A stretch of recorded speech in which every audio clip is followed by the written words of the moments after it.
Abigail Whitmore stood in the middle of Main Street, her hands shaking, her chin lifted high, staring down three ranch hands who had just laughed about her future like she wasn't standing close enough to hear every word. Cedar Hollow had already decided who she was. Too proud, too strong, too much for any man to want. She had swallowed that verdict for 6 long years. But today something inside her finally broke open. Before you hear what she said next, and who stepped out of the crowd to answer her, hit subscribe and drop the name of the city you're watching from tonight, so I can see how far this story has traveled. The summer of 1882 sat heavy over Cedar Hollow, Montana, the kind of heat that made men short-tempered and women tired of being looked at. Abigail Whitmore had learned to walk through that heat the same way she walked through everything else in this town, with her spine straight and her eyes forward, refusing to give anyone the satisfaction of watching her flinch. She heard them before she saw them. 3 ranch hands from the Graysons spread leaning against the hitching post outside the Mercantile, voices pitched just loud enough to carry. "I'll wager $2 she dies an old maid in that store." One of them said, a lanky boy named Curtis with a gap in his teeth. "Ain't a man in this territory fool enough to take her on." $3 says no man even tries," said the second older, heavier a man called Boyd. "Woman like that don't want a husband, she wants to be one." The third laughed so hard he had to lean on the post. Abigail's feet stopped moving before her mind gave the order. She stood there in the street, a crate of nails balanced against her hip, and felt something crack loose in her chest that she had been holding shut for years. She thought of every Sunday she'd sat alone in the second-to-last pew, while whispers moved behind gloved hands. She thought of every mother who'd steered her daughter to the other side of the street.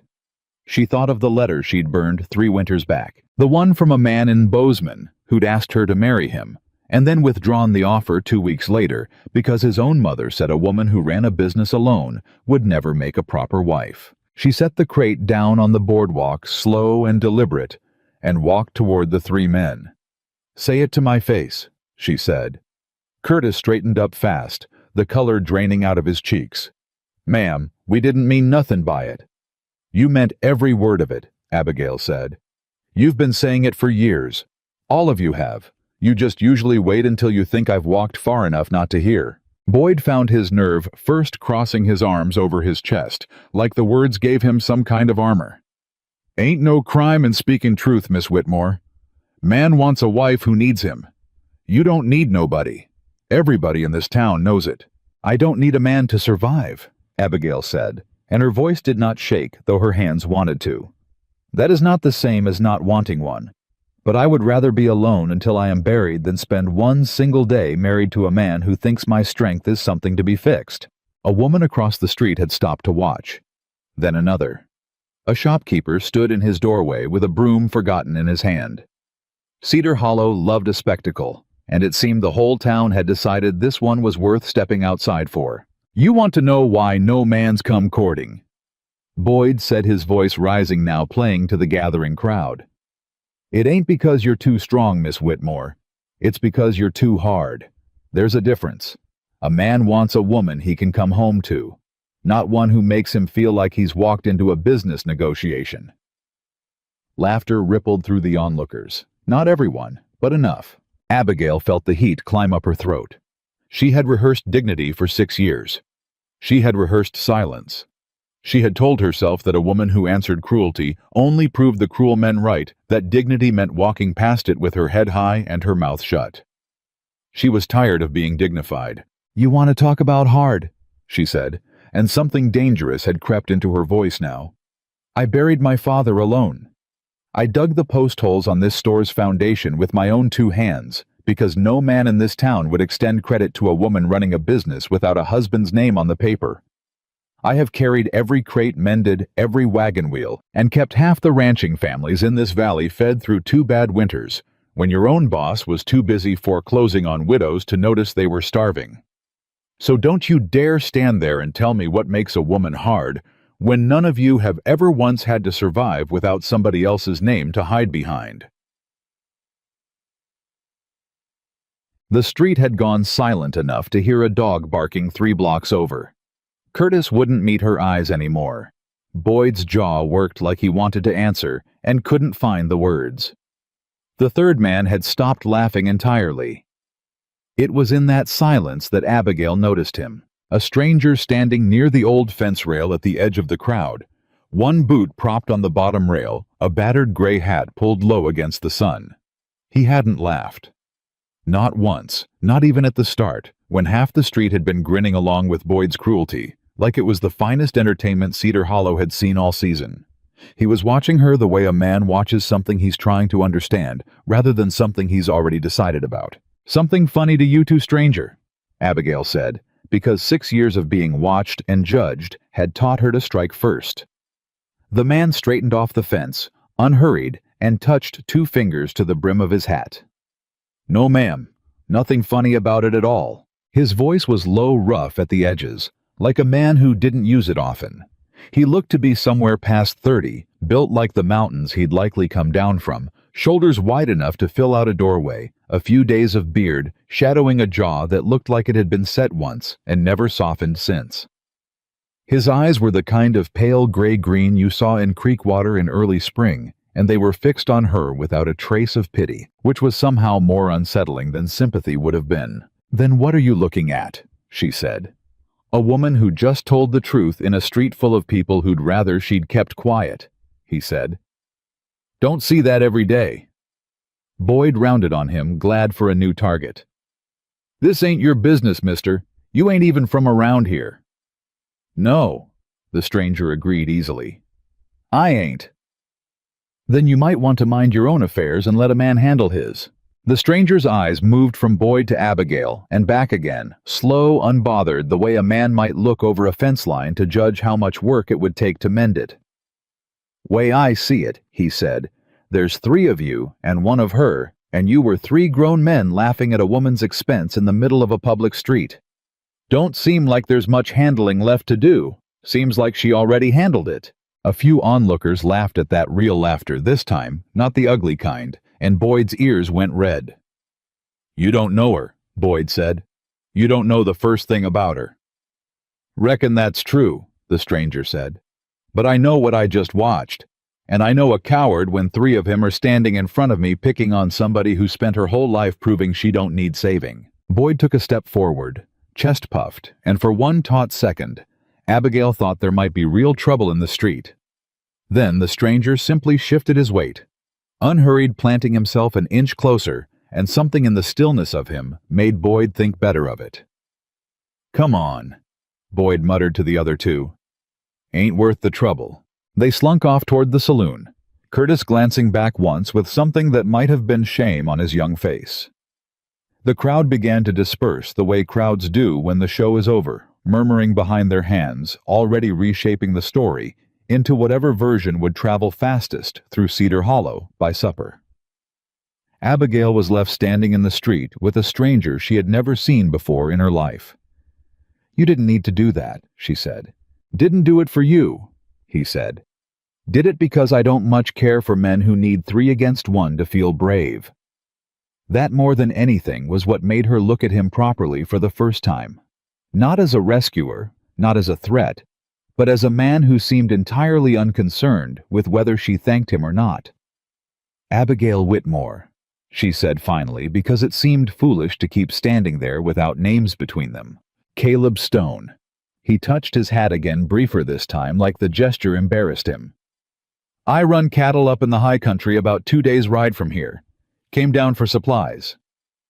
"Then you'll want the mercantile," she said, nodding toward the crate she'd abandoned on the boardwalk. "That's mine." Something shifted in his face. Not surprise, exactly more like a man recalculating a sum he'd already worked out wrong. "You run it yourself." "I do." "Alone." "That surprise you?" "No, ma'am," he said, and there was something almost like respect in it. Just didn't expect the woman they were all talking about to be the same one keeping half the valley fed through hard winters. Word travels different than truth, I suppose. "It usually does," Abigail said. "You'll find that out quick enough if you stay in Cedar Hollow long." "Don't plan to stay," he said. "Few days, maybe. Enough to load supplies and get back before the weather turns. Then I suppose I'll see you at the counter, she said, and picked her crate back up before he could offer to carry it because she had learned a long time ago that letting a man carry things for her only fed the story that she couldn't. If Caleb noticed the deliberate refusal, he didn't comment on it. He only nodded once, like a man filing something away for later consideration, and let her walk on ahead of him toward the store. The mercantile smelled like cedar shavings and coffee beans. The two smells Abigail had never managed to separate in 6 years of running the place, no matter how she arranged the stock. She set the crate of nails behind the counter and turned to find Caleb Stone already standing in the doorway, hat in hand, now looking around the shelves with the careful attention of a man used to counting every dollar before he spent it. "You'll want flour salt coffee if you're heading back up the mountain," she said, moving behind the counter like she hadn't just spent the last hour being humiliated in the street in front of half the town. "Ammunition if you're planning on hunting through fall. Anything else depends on how long you mean to be gone." "You always run inventory in your head that fast." "I run a business," she said. "It's my job to know what a man needs before he says it out loud. Most men'd be insulted by that."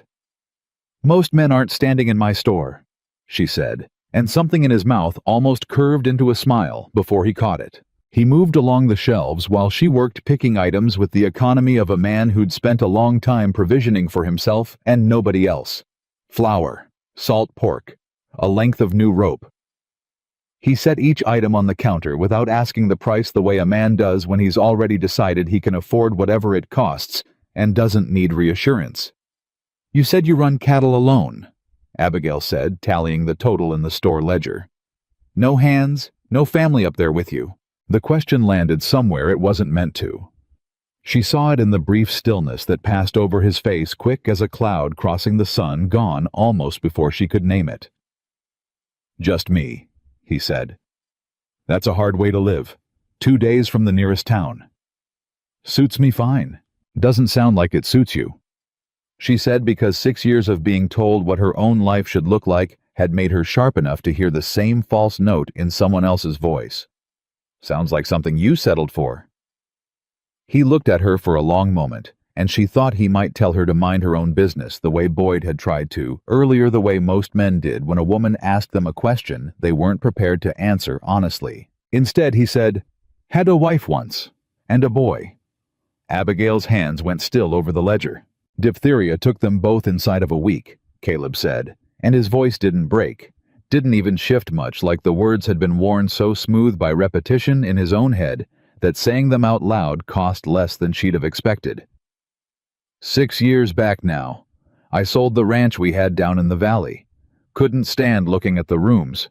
Bought high land instead where a man don't need to talk to nobody if he don't want to." "I'm sorry," Abigail said, and meant it plainly without the performance of sympathy she'd learned to distrust in other people's mouths. "Ain't your doing," he said. "Just explaining why a man might choose to live alone on a mountain instead of a valley full of neighbors.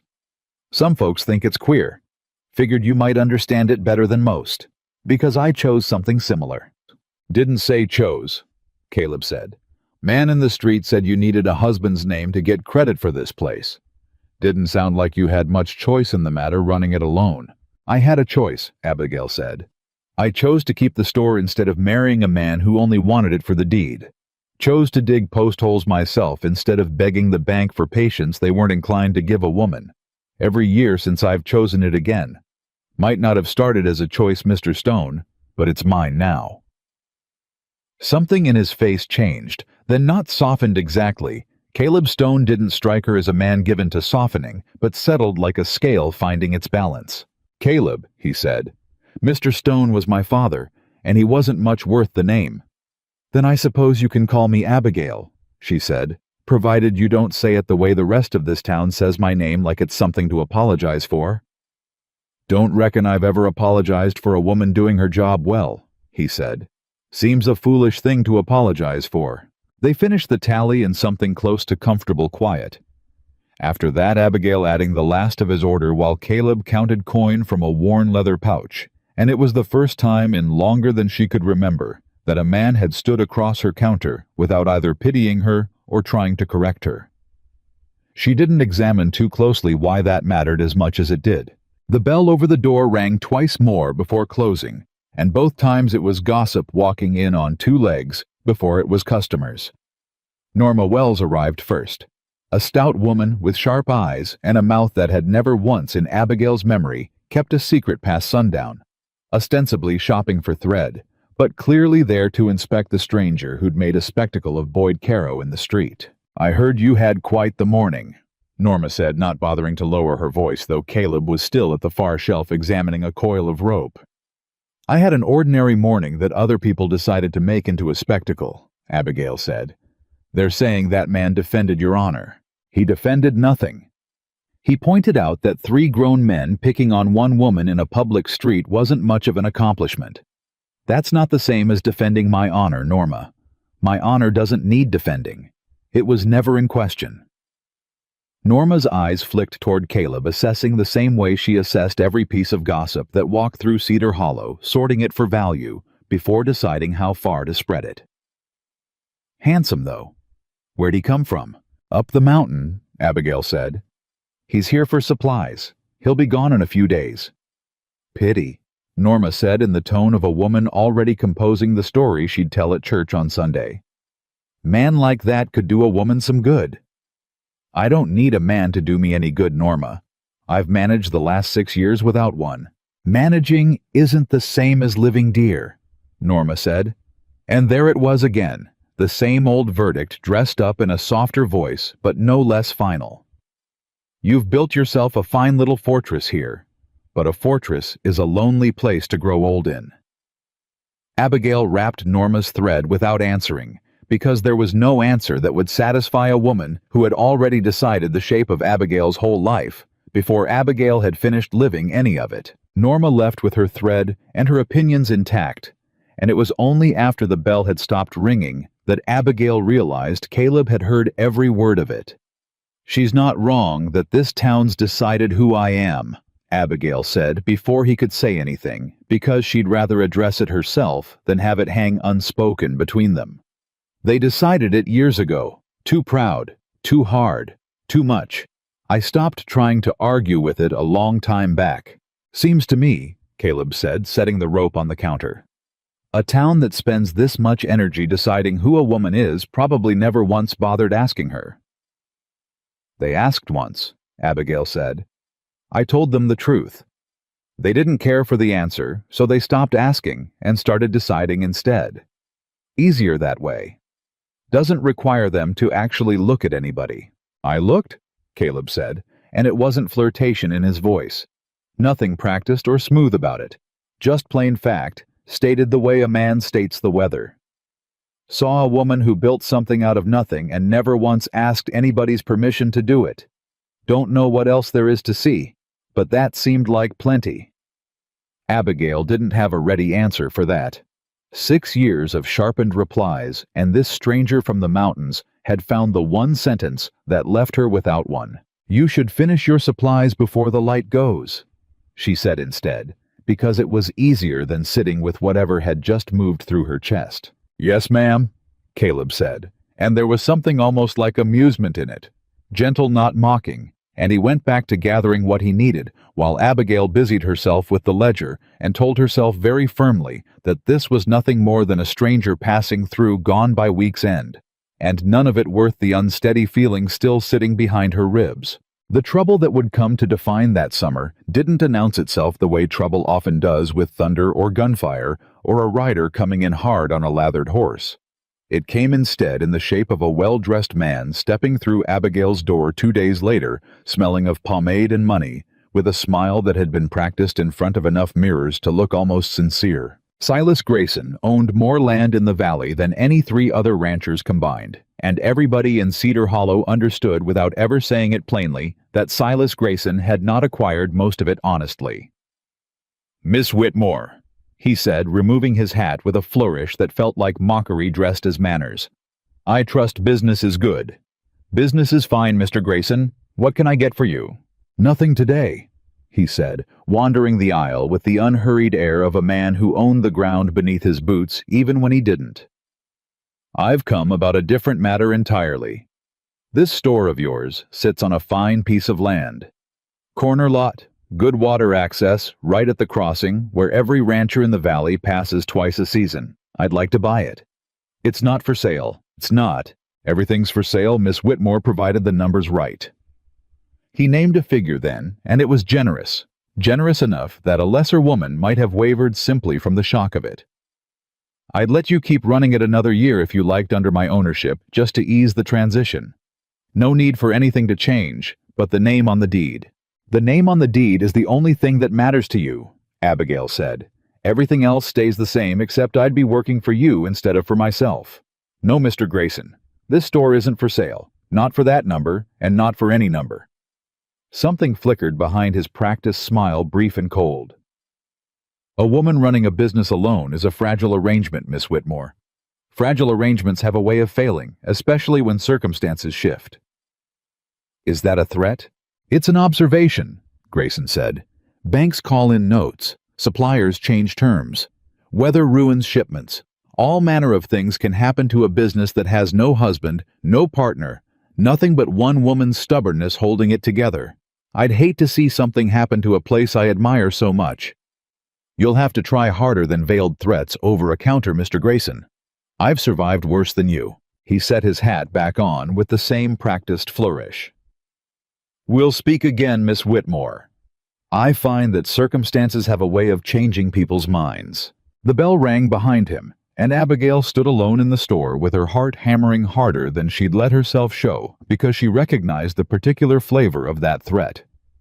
She had watched Silas Grayson buy out 3 other small operations in the valley over the past 2 years, each one through some combination of forged debt, manufactured scandal, or land claims that materialized out of nowhere with signatures nobody could quite verify. She had watched good families lose everything to paperwork that appeared just official enough to hold up in a territory with one overworked judge and no real means of contesting it. She had always assumed she was too small, too insignificant for Grayson to bother with. She understood now that she had been wrong. Caleb returned to the store the next morning, ostensibly for a length of chain he claimed to have forgotten, though Abigail suspected the chain was an excuse built after the fact, rather than a genuine oversight, given that he'd inventoried his needs with such precision 2 days before. She told him about Grayson anyway. She hadn't planned to. It simply came out of her while she wrapped his purchase low and fast, the words arriving before she'd decided whether she trusted him enough to say them. Caleb's face went very still while she spoke, the particular stillness of a man deciding how much anger to let show. He threatened you outright. Not outright. Grayson's smarter than that. He talks about fragile arrangements and things that happen to businesses without husbands.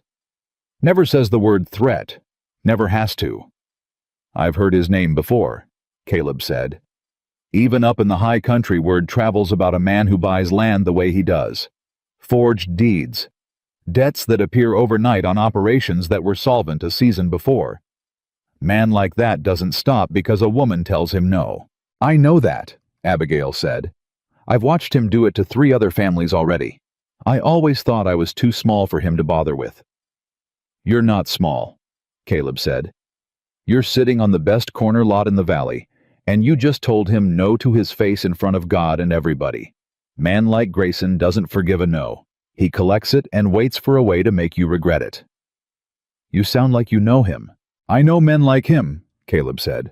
Mountains full of ranchers who got run off by exactly his kind further west before I ever came to this territory.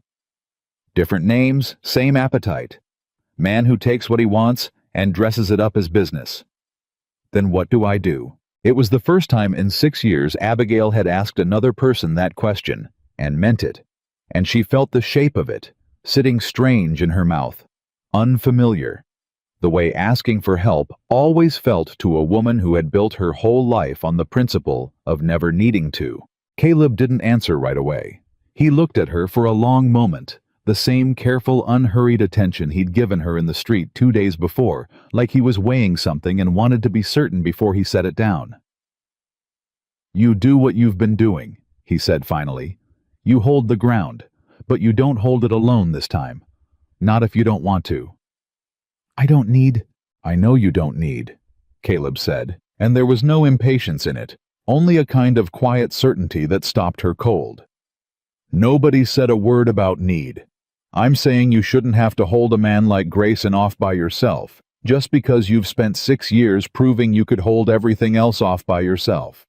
There's a difference between not needing help and not deserving it. Abigail felt something crack open in her chest for the second time in 3 days, though this crack didn't hurt the way the first one had out there in the street with Boyd Caro's laughter ringing in her ears. This one felt more like a window opening in a room she hadn't realized had gone stale with shut air. You said you weren't staying, she said, because it was easier to point at the practical problem than to sit with the feeling underneath it. Few days, you said. Back to the mountain before the weather turns. Said that before I knew Grayson had his eye on this place, Caleb said. Man's got a right to change his plans. I won't ask you to stay because of me. You didn't ask, Caleb said. I'm telling you, I'm choosing to. There's a difference in that, too.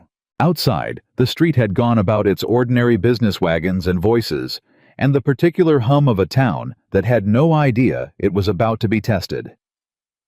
Inside the store, Abigail Whitmore stood across the counter from a mountain cowboy who had buried a wife and a son and built a wall of solitude around himself, 2 days' ride from anyone who might ask anything of him, and felt for the first time in longer than she could name, something that was not quite hope, but stood close enough to its shadow to frighten her. Grayson won't stop with words, she said. You should know that before you decide anything. Didn't figure he would, Caleb said.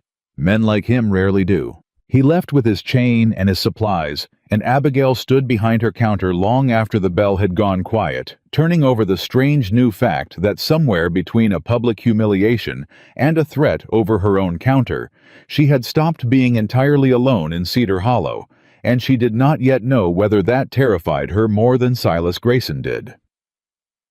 Caleb Stone did not leave Cedar Hollow that week. He told himself it was the supplies that a man needed. More rope, more nails, another sack of flour before winter crept down off the peaks. He told himself it was practical business, nothing more. But every excuse he invented led him back through the same door, past the same bell, to the same woman standing behind the same counter, with her sleeves rolled to the elbow and her ledger open in front of her, like a shield she'd built out of numbers. You're back again, Abigail said, not looking up from the column she was totaling. Ran short on chain. You bought chain 2 days ago. Wasn't enough of it. She looked up, then one eyebrow lifted, and there was something almost like amusement fighting its way through the exhaustion on her face.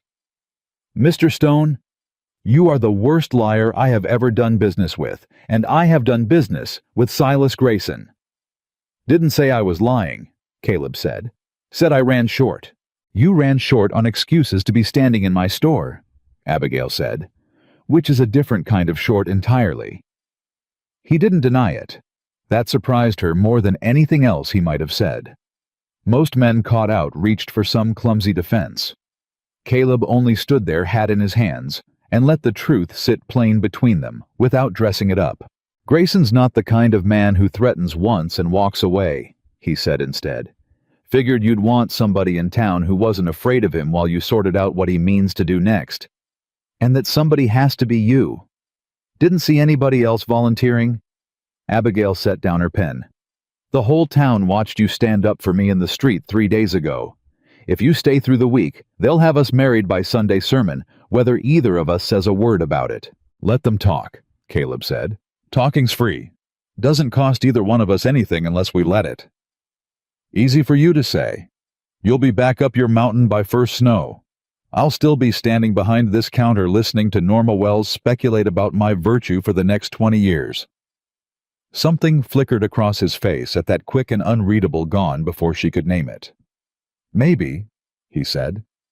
Or maybe a man decides some things are worth the talk. Abigail didn't have an answer ready for that, and the silence that followed felt too large for the small room, so she busied her hands with the ledger again, and Caleb let her, and neither one of them said what was sitting plain and unspoken between them. The bell rang hard enough to rattle the glass that afternoon, and a woman Abigail recognized as Sarah Miller came stumbling through the door with her youngest boy on her hip, and panic written so clear across her face that Abigail came around the counter, before Sarah had even managed a full sentence. "They're saying we owe $800?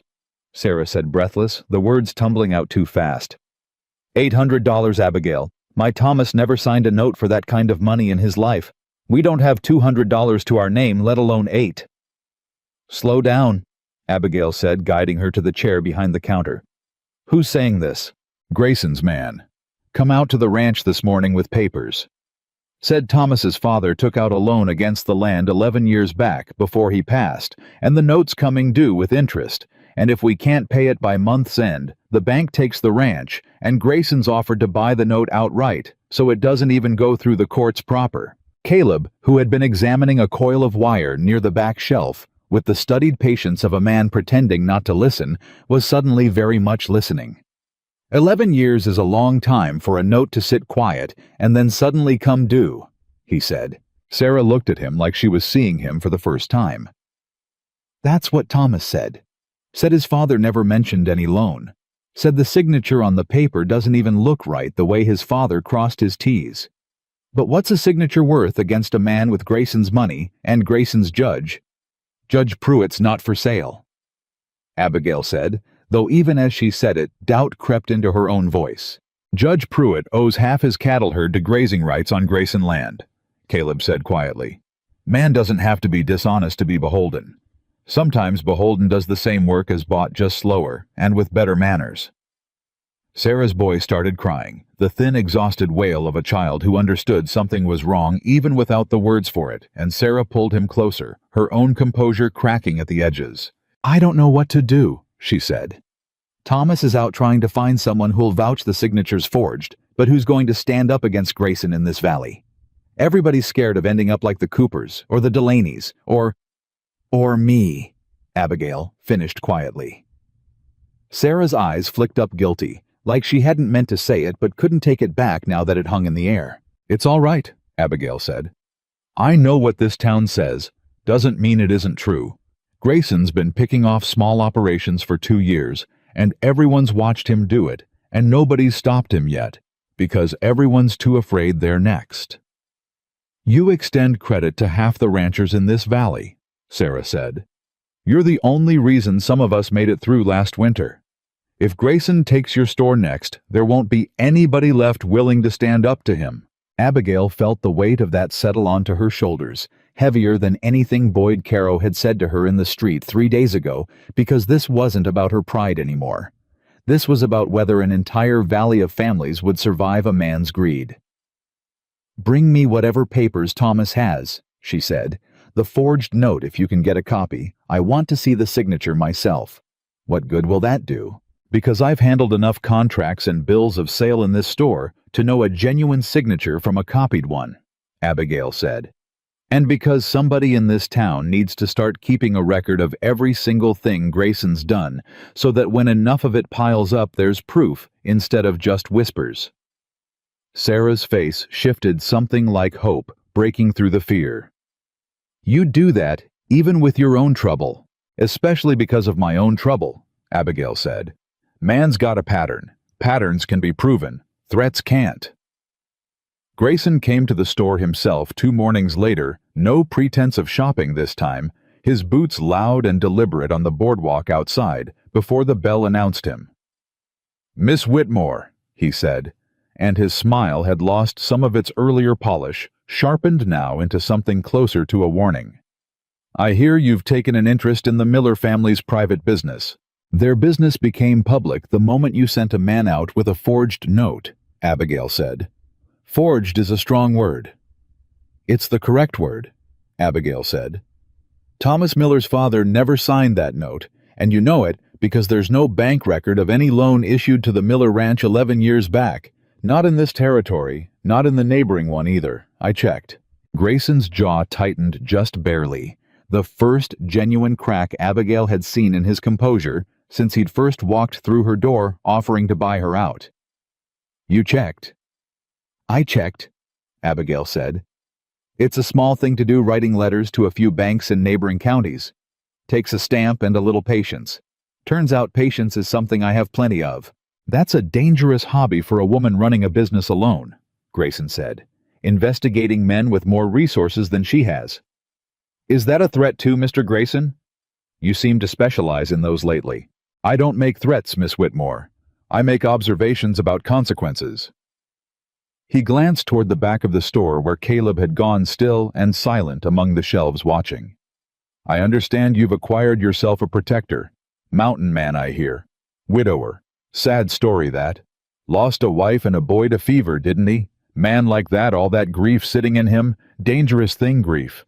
Makes a man reckless. Makes him do things he might regret. Defending a woman who isn't even his to defend. Caleb crossed the store, slow, unhurried, the same deliberate calm Abigail had watched him carry in the street days before, and stopped close enough that Grayson had to look up slightly to meet his eyes. You've got something to say to me directly, Grayson. You can say it without hiding behind a counter in a woman's business. I was simply expressing concern for your welfare, Mr. Stone. No, you weren't, Caleb said. You were trying to see if grief makes a man easy to scare. It doesn't. Grief already took everything I was afraid to lose. Man's got nothing left to threaten him with. He's about the most dangerous kind of man you'll ever meet because you can't hold anything over him he isn't already prepared to lose. The silence that followed had teeth in it. Grayson recovered his smile, though it cost him visibly this time. Well, I do hope that isn't a threat, Mr. Stone. I'd hate to have to involve the sheriff. Sheriff Daniels is a fair man, Abigail said. I imagine he'd be very interested in a forged note with a signature that doesn't match bank records in 2 counties. Sheriff Daniels, Grayson said, straightening his coat with exaggerated care, answers to a county that funds half its budget through taxes on my land holdings. But you go right ahead and take your complaint to him, Miss Whitmore. See how far it gets you. He left with the bell ringing hollow behind him, and Abigail stood there with her hands curled into fists at her sides, shaking with something that was equal parts fury and fear. He's not wrong, she said quietly. About the sheriff, about the judge, about all of it. This whole valley runs on Grayson's money one way or another. Then we don't go through the valley, Caleb said. We go around it. Around it how? Territorial Marshal's office, Caleb said. 2 days' ride, but they're federal, not county. Grayson's money doesn't reach that far. Forged land documents and fraudulent notes, that's the kind of thing federal marshals take seriously, especially if there's a pattern to it, and not just one family's word against a rich man's. Abigail looked at him, something shifting behind her eyes. You'd ride 2 days to file a complaint on behalf of people you barely know. Wouldn't be the first hard ride I've made for something that mattered, Caleb said, and didn't explain further, and Abigail didn't ask because there was a version of his grief in that sentence she understood without needing the details spelled out. Word of the confrontation moved through Cedar Hollow, the way water moves through a cracked dam, slow at first, and then all at once.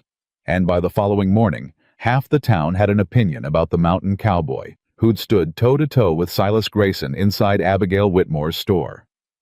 Norma Wells arrived early, ostensibly for buttons, and did not bother pretending otherwise this time. Everyone's saying he called Grayson out, she said, eyes bright with the particular hunger of a woman who'd found gossip worth more than her usual supply. Right here in your store. He answered a threat, Abigail said.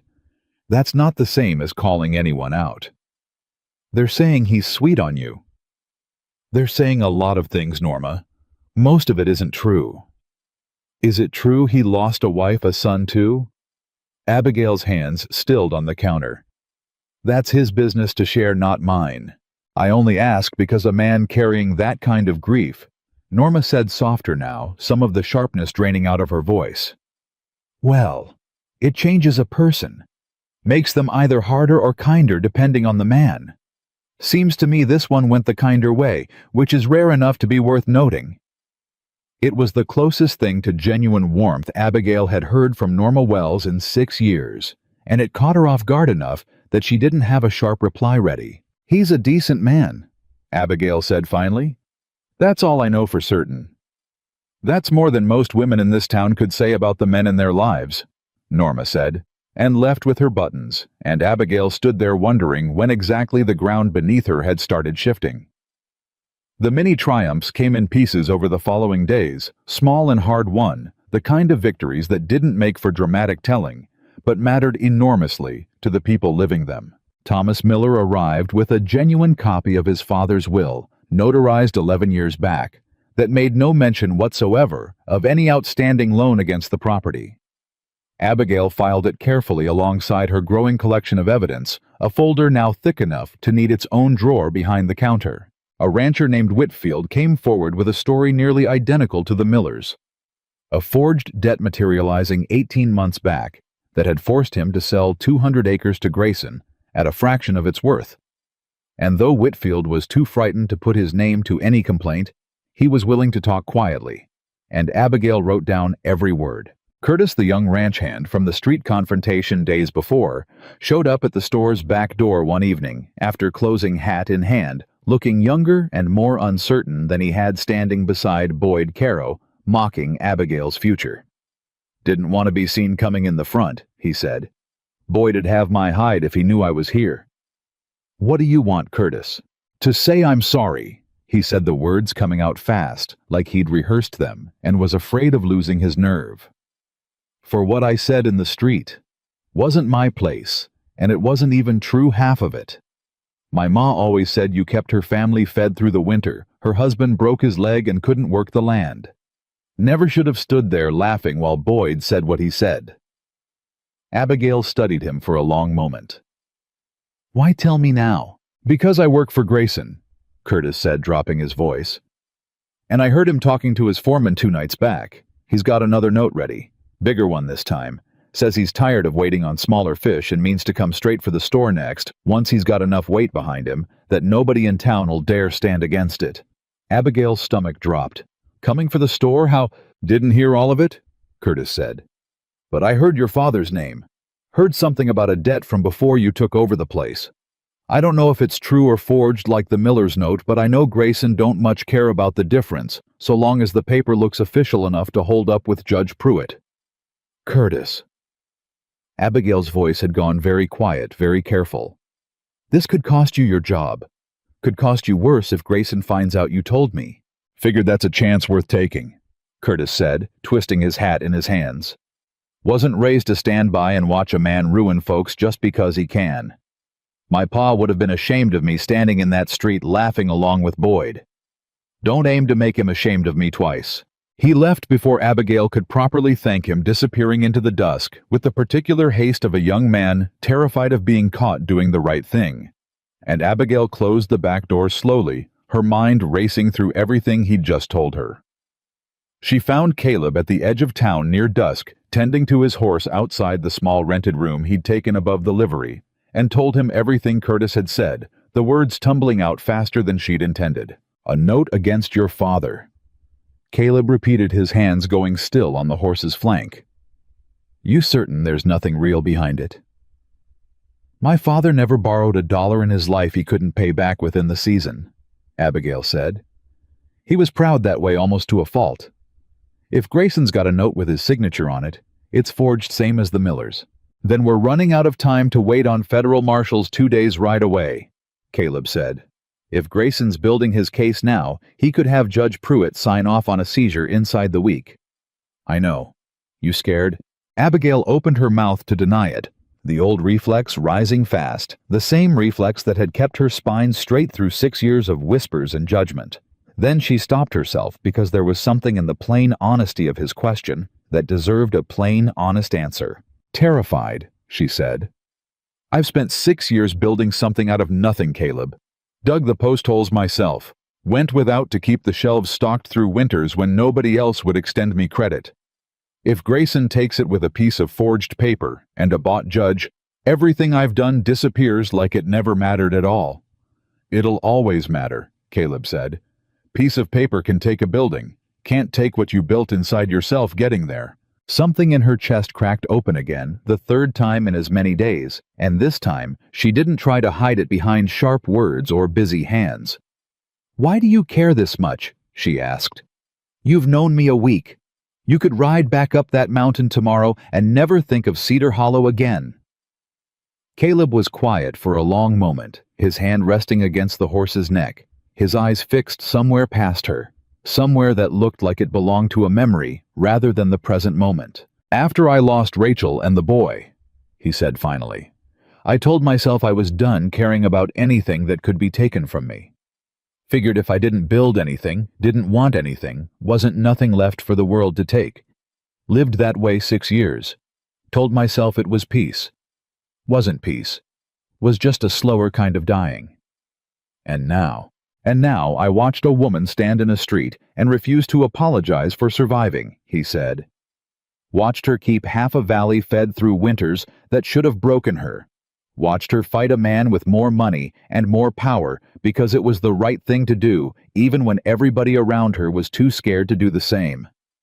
Man forgets living alone on a mountain that there's still people in the world worth caring about. You reminded me of that. Don't rightly know how to thank you for it except to make sure Grayson doesn't take away the thing that reminded me." Abigail didn't trust her voice enough to answer that properly, so she reached out instead and took his hand, just for a moment, just long enough to feel the calluses there that matched her own two people who'd built their strength the same hard way, and neither one of them said anything more about it, because some things didn't need saying out loud to be understood. The next blow came faster and harder than either of them expected. Abigail arrived at the store 2 mornings later to find the front window shattered glass scattered across the boardwalk, and inside 3 crates of goods overturned and ruined flour, dusted across the floor like snow, coffee beans scattered and crushed underfoot. She stood in the doorway, hand pressed to her mouth, and for one long moment felt 6 years of careful hard-won stability crack straight down the middle. Caleb arrived within minutes, drawn by the commotion, and found her kneeling among the ruined stock, gathering what could still be salvaged, with hands that shook despite her best effort to steady them. "Grayson," she said before he could ask. "Has to be. Nobody else in this town would dare." "No note left behind? No message?" "Doesn't need one," Abigail said. "This is the message, reminding me what fragile arrangements he was talking about." Sheriff Daniels came by an hour later, took a slow walk around the broken glass, and offered the kind of shrug that told Abigail everything she needed to know about how far his investigation would go. "Could have been anybody," he said. "Drunk cowhands, probably. Happens sometimes on a Friday night." "It's Tuesday, Sheriff." "Could have been kids then. Territory's full of mischief this time of year." "You know exactly whose mischief this was," Abigail said, and Sheriff Daniels had the decency to look uncomfortable, though not decent enough to actually do anything about it. After he left, Caleb helped her board up the broken window with lumber from the livery, working in silence for a long while before he finally spoke. "This isn't going to stop," he said. "Not with broken glass, not with forged notes.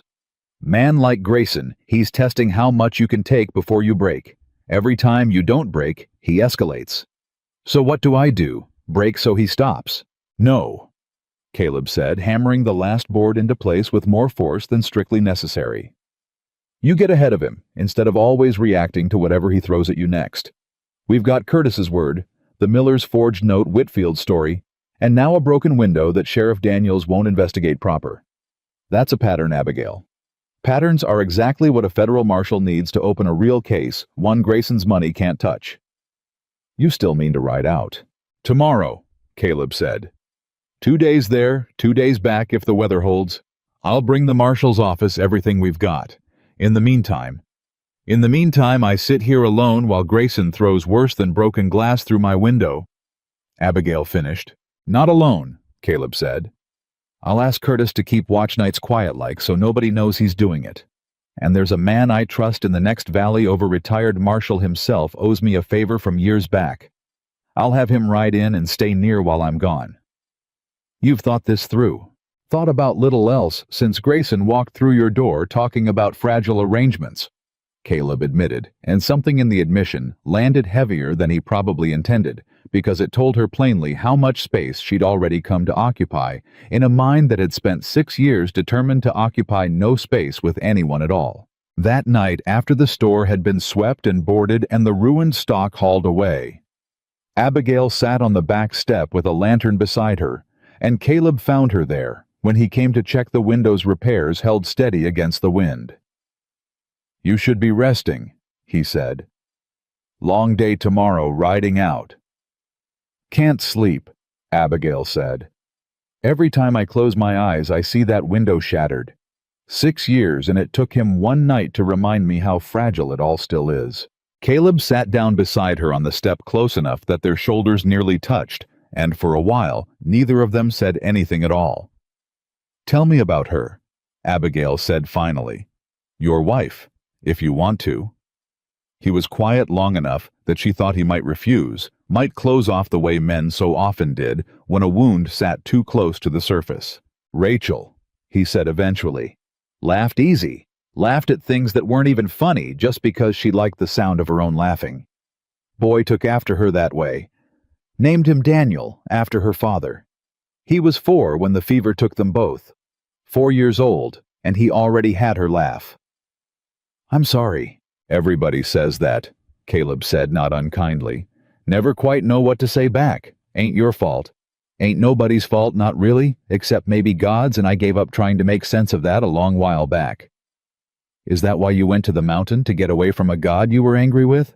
Went to the mountain because I couldn't stand a single room in that house without seeing them in it, Caleb said. Rachel's kitchen, Daniel's little bed by the window. Every corner of that place had a ghost in it. Man can't grieve proper surrounded by ghosts. Figured empty was better. Turns out empty's its own kind of haunting, just quieter. And now, he looked at her, then in the lantern light.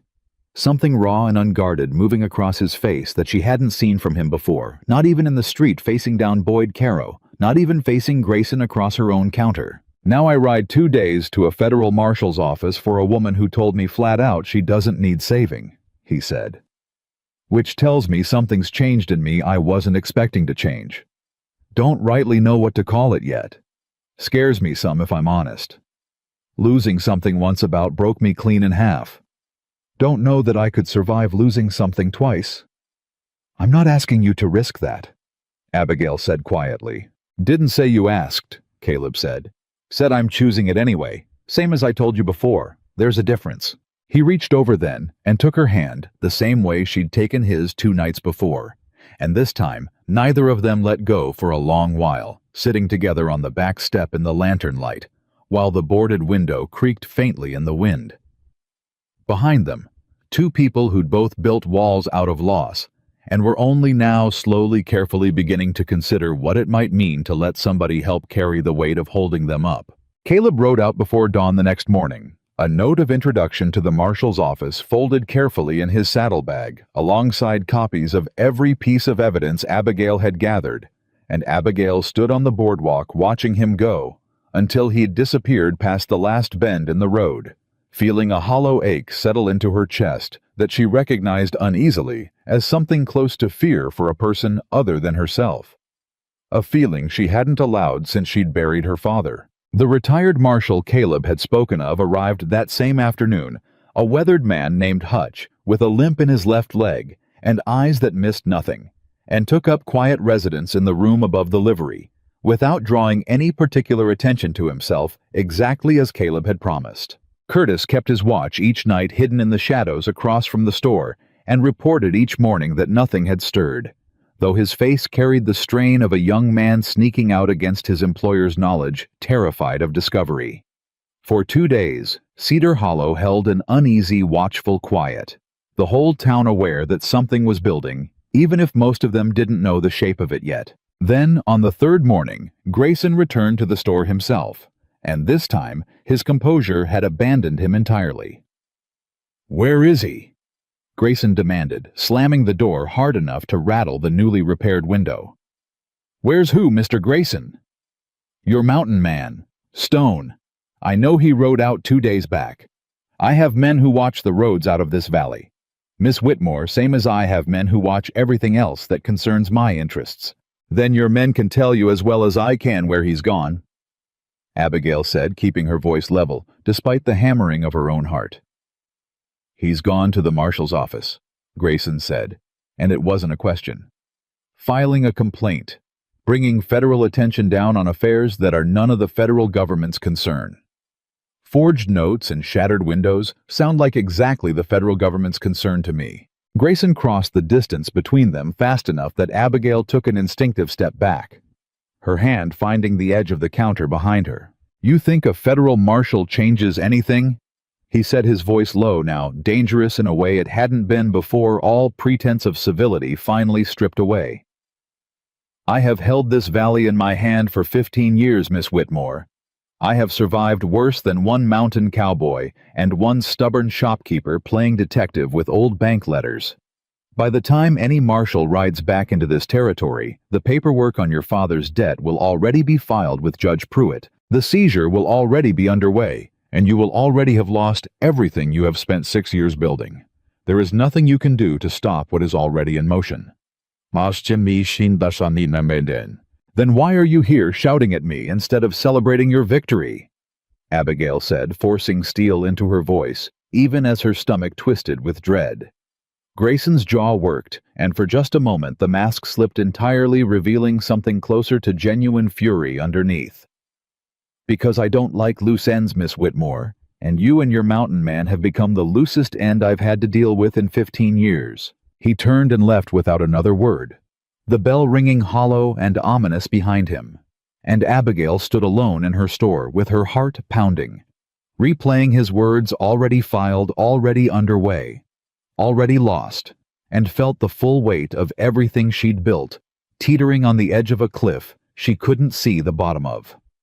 Hutch found her 20 minutes later, still standing frozen behind the counter, and listened in grim silence as she recounted the confrontation. "He's scared," Hutch said when she finished. "Man like that don't come shouting into a shop unless something's slipping out of his control. Marshall's office being involved, that's exactly the kind of thing that slips control from a man like Grayson. He said the paperwork's already being filed, said the seizure's already underway." "Could be true," Hutch said. "Could be bluster meant to break your nerve before Caleb gets back with real help. Either way, we don't sit here waiting to find out which. I know Judge Pruitt a little from my marshal days. Man's beholden to Grayson, sure, but he's not stupid, and he's not entirely without a conscience buried under all that beholden. There's still time to get ahead of this if we move careful and fast." "How? You said you've got copies of everything," Hutch said. "The forged Miller note, Whitfield story, whatever you can find on your own father's supposed debt. I say we take it straight to Judge Pruitt ourselves before Grayson's paperwork lands on his desk. Man might be beholden, but he won't want to be seen signing off on something this crooked if there's already a federal marshal's office looking into the pattern." "That's a risk," Abigail said. "If Pruitt's already decided to side with Grayson, we'd be walking straight into his hands, showing him exactly what we've got before Caleb's even back with federal backing." "It's a risk," Hutch agreed. "But sitting here doing nothing while Grayson's paperwork gets filed is a bigger one. Man told you himself, Miss Whitmore. Already in motion. That's not a threat for later, that's a threat for now." Abigail looked down at her hands, steady now, despite everything, and thought of her father's post holes dug with these same hands, thought of 6 years of proving to a town that had already decided who she was, that she could survive anything they threw at her. "All right," she said. "We go to Judge Pruitt. Tonight before Grayson can file anything else." "That's the spirit," Hutch said, though his weathered face carried a grimness that told her he understood, even if he wouldn't say it plainly, that they were about to gamble everything on the thin hope that one bought judge still had enough conscience left to matter. They found Judge Pruitt at his home just past sundown, a modest house at the edge of town, that seemed almost deliberately plain for a man who held so much power over the valley's affairs. And Abigail's hands trembled slightly as she knocked through her voice. When the door opened, came out steady. "Judge Pruitt, I need a few minutes of your time. It concerns Silas Grayson, and it concerns evidence I believe you'll want to see before any paperwork of his crosses your desk." Pruitt was an older man, silver-haired, with tired eyes that studied her for a long moment, before flicking to Hutch, standing just behind her shoulder. "You're the shopkeeper," he said. "Whitmore, and you're former Marshal Hutchins, unless I'm mistaken." "You're not mistaken, Judge," Hutch said. Pruitt was quiet a moment longer, and Abigail held her breath, uncertain whether the next words out of his mouth would send them away, or let them in, uncertain whether this entire gamble had been the right choice or a catastrophic mistake. Then Pruitt stepped back from the door holding it open. "You'd best come in," he said, "before somebody sees you standing on my porch after dark and decides to make something of it." Abigail stepped through the doorway, with Hutch close behind her, the folder of evidence clutched tight against her chest, and felt for the first time since Grayson had stormed out of her store that morning, something that might have been the thinnest thread of hope.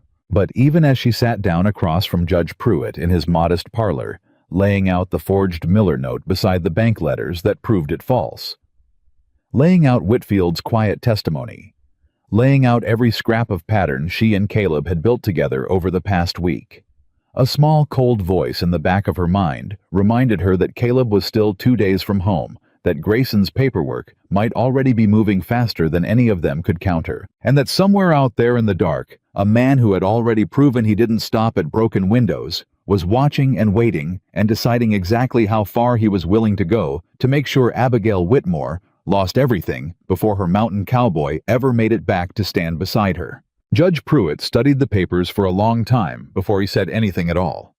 His silver head bent low over the lamplight, his finger tracing the signature on the forged Miller note again and again, like he was hoping it might change if he looked at it long enough. "This isn't Franklin Miller's hand," he said finally. "I signed enough deeds alongside that man to know his mark." He crossed his T's low and hard like he was driving nails. "This signature crosses high soft. Whoever forged this never once watched the man write his own name." "Then you'll refuse to sign off on Grayson's claim," Abigail said, hope rising fast and dangerous in her chest. Pruitt set the paper down slowly, and something tired and old moved across his face. "It isn't that simple, Miss Whitmore." "Why not? You just said yourself the signature's false." "Because I owe the bank that holds my own ranch's mortgage more money than I care to admit," Pruitt said. "And that bank answers to men who answer to Silas Grayson. I don't say that to excuse myself. I say it so you understand exactly what you're asking of me. You're asking a man to risk his own land, his own family's future against a man who has already proven he doesn't stop at broken windows." The room went very quiet. "So you'll sign it?" Abigail said, her voice flat, the hope draining back out of her as fast as it had come. "You'll sign whatever paper Grayson brings you, knowing it's built on lies because you're afraid of what happens if you don't." "I didn't say that either." Pruitt's eyes came up sharper now, some old steel showing through the tiredness. "I said it isn't simple. There's a difference between afraid and stupid, Miss Whitmore, and I have spent 15 years being the first without quite managing to be the second. I can't refuse Grayson outright. Man would ruin me inside a month and find some other judge more willing besides. But I can delay. I can find procedural questions in this note that require review. I can insist on independent verification of the signature before I'll authorize any seizure. That buys you time. Not justice. Time. How much time? A week, perhaps 10 days, if I'm thorough about it, and nobody above me starts asking why an old judge has suddenly grown so careful about his paperwork." Pruitt looked at her steadily. "Your mountain man is riding to the federal marshal's office, I understand." "He is." "Then pray he rides fast," Pruitt said, "because 10 days is the very outside of what I can manage, and Silas Grayson does not take kindly to delay." Hutch, silent through most of the exchange, finally spoke. "It's more than we had an hour ago, Judge. We're obliged." "Don't be obliged," Pruitt said, something bitter in it. "Be careful instead. And Miss Whitmore." He paused, weighing the words. "Whatever happens in the coming days, you should know there are more people in this valley who see what Grayson's doing than you might think. Most of them are simply too frightened to say so out loud. Doesn't make the seeing any less real." Abigail left the judge's house with the folder clutched to her chest and Hutch's steady presence beside her in the dark, and for the first time in days, she let herself believe just barely that they might survive this. That belief lasted exactly until morning. The knock at Abigail's door came before sunrise, hard and urgent, and she opened it to find Sarah Miller standing there again. Except this time, there was no boy on her hip, only raw terror stripped bare across her face. "They've taken Thomas," Sarah said. "Grayson's men, middle of the night. Said he assaulted one of Grayson's foremen, said he's being held for the circuit judge when he comes through next month. Abigail Thomas didn't touch anybody." He was asleep beside me when they dragged him out." "That's not possible. Nobody witnessed—" "Two of Grayson's own hands are swearing they saw it," Sarah said. "Course they are. They work for the man. What's their word worth against a rich man's paycheck?" Abigail felt the floor shift under her. The careful 10 days Pruitt had bought, suddenly meaningless if Grayson had simply decided to remove Thomas Miller from the equation entirely, one manufactured crime at a time.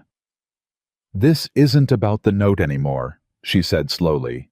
"This is a message. He's showing everyone in the valley exactly what happens to families who don't fall in line." "What do I do?" Sarah's voice cracked. "I've got 3 children and a husband sitting in a jail cell for something he never did." "You wait," Abigail said, though the words tasted hollow even as she said them.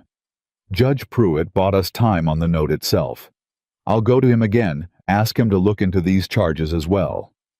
"And if Grayson's already got the sheriff's cooperation on this too?" Abigail didn't have an answer for that, because she already knew with sick certainty that Sheriff Daniels would sign whatever paper Grayson put in front of him the same way he'd shrugged off her shattered window 3 days before.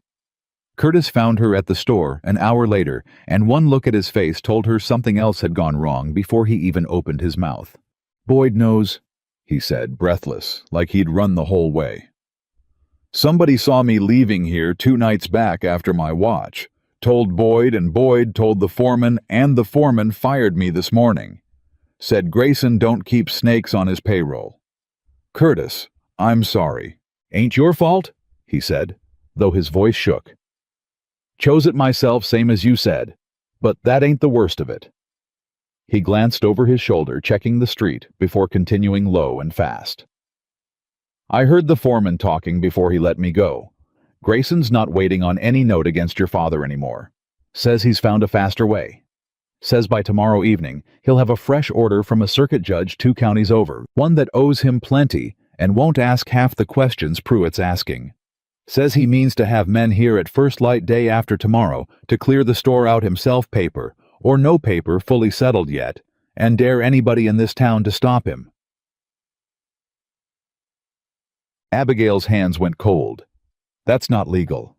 He can't simply seize property without—" "Since when has legal mattered to a man who owns half the officials meant to enforce it?" Curtis said. "I'm sorry, Miss Whitmore. Truly I am. Wish I had better news to bring you." He left before she could think of anything to say, and Abigail stood alone in her store, the same store she'd built with her own 2 hands over 6 long years, and felt something close to despair, creeping in at the edges of her resolve for the first time since this whole nightmare had begun. 2 days. Grayson meant to take everything in 2 days, and Caleb was still at least a full day from the marshal's office, with a full day's ride back after that, even if the marshal agreed to help immediately, which was no guarantee at all. The rumor started that same afternoon, and Abigail didn't know at first where it had come from, only that by the time it reached her ears second-hand through a customer too embarrassed to say it to her face directly, it had already taken on the particular shape and weight of something Grayson had crafted deliberately.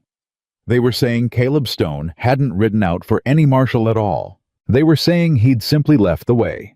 Men like that always eventually left spooked by a woman too much trouble to keep, and that Abigail had invented the story of a marshal's errand to save face in front of a town that had already predicted this exact outcome from the very beginning. "Too much for any man to stay," Norma Wells repeated to her, not unkindly, this time more like a woman warning a friend of a storm she could see building on the horizon. "That's what they're saying, dear. I don't believe it myself, mind you. But it's spreading fast, and spreading fast is usually enough in this town whether it's true or not." "He's coming back," Abigail said, and heard even as she said it the small tremor of doubt beneath her own certainty, because 6 years of being left, of being warned, of being told no man would choose her, had carved a groove in her that even Caleb's steadiness hadn't fully smoothed away. "I hope you're right," Norma said. "For your sake, and for the whole valley's given what I'm hearing about Grayson's plans for tomorrow." Word of the impending seizure had apparently already begun to spread as well, and Cedar Hollow's particular flavor of nervous energy hung thick in the air. All through that long afternoon. Shopkeepers glancing toward Abigail's store with expressions caught somewhere between sympathy and the particular relief of people grateful the trouble had landed on someone else's doorstep instead of their own. That night alone above the darkened store, with Hutch keeping careful watch outside, Abigail sat with the lantern turned low and let herself finally feel the full weight of everything pressing down on her. What if the rumors were true? Some small, cruel voice whispered inside her. What if Caleb had simply ridden off into the mountains, the way men always eventually did, and the marshal's errand had been nothing but a kind excuse, a soft way of leaving a woman too proud and too difficult to stay tethered to? What if Boyd Caro had been right in the street that very first day? What if she truly was too much, too hard, too proud to be loved by anyone who didn't have his own reasons for staying? Reasons that could just as easily send him riding away the moment things grew difficult. She thought of her father, dead 6 years now. The only person who had ever loved her, without conditions attached, without some quiet expectation that she soften herself into something smaller and easier to hold. She thought of the letter she'd burned 3 winters back, the man in Bozeman, who'd withdrawn his proposal the moment his mother voiced her disapproval. She thought of every single person in this valley who had decided long before they ever truly knew her exactly what kind of woman she was and exactly what kind of loneliness she deserved. And for the first time in 6 long years, sitting alone in the near dark with everything she'd built, hanging by the thinnest thread, Abigail Whitmore let herself cry. Not loud, not long, just enough to release some fraction of the pressure that had been building since that very first morning. In the street, tears sliding silent down her face while she sat with her knees drawn up and her arms wrapped around them like a much younger woman. Like the girl she'd been before the world had taught her that vulnerability was a door other people walked through to hurt you. She didn't hear Hutch's soft knock until the second time. Miss Whitmore. His voice through the door was careful, gentle, in a way that surprised her from a man built like a fence post. Rider coming in fast from the east road. Wanted you to know before you heard hooves in the dark and thought the worst. Abigail wiped her face hurriedly and opened the door. Grayson's men. Don't think so, Hutch said. Too fast, too reckless for men being careful about an ambush. Man riding like that's either running from something or running toward it hard enough not to care what waits at the other end. They stood together in the dark, listening, and the hoofbeats grew louder, closer, until a lathered horse came around the bend at a pace that seemed likely to break its own legs on the uneven road, and Abigail's heart climbed into her throat even before she could make out the rider clearly in the dim moonlight. Caleb. He pulled the horse up hard enough that it reared slightly, already swinging down before the animal had fully settled, and crossed the distance between them at a near run. You're not supposed to be back until tomorrow at the earliest? Abigail said, her voice unsteady with relief and confusion both. Wasn't going to be, Caleb said, breathing hard. But I met the marshal's deputy on the road not 6 hours out from here, already heading this direction on other business entirely. Some land dispute up near the Cooper place. And when I told him what was happening in Cedar Hollow, he agreed to ride ahead of schedule. He's a day behind me, maybe less, if he pushes his horse the way I pushed mine. But Abigail... He stopped, searching her face in the lantern light, something urgent and afraid moving behind his eyes. There's something else. Something I need to tell you before Grayson does, because I have a feeling he already knows, and he's the kind of man who'd use it against both of us if he got the chance first. The cold dread that had been sitting in Abigail's stomach all evening deepened into something sharper. What is it? Caleb's jaw tightened. On my way back, I stopped at a way station about half a day out. Man there recognized my name, said a fella had come through 2 days back, asking after me, asking about a mountain ranch. 2 days' ride from Cedar Hollow, asking whether the deed was clear or whether there was any debt attached to it. Abigail, that ranch was mine and Rachel's before I moved up to the high country. There's an old note against it from before she died. Medical bills mostly, from doctors who couldn't save her or the boy anyway. I paid most of it down over the years, but there's still a piece outstanding small enough I never worried on it. Grayson, Abigail breathed. Grayson, Caleb confirmed. Man's been asking questions about buying up that old note.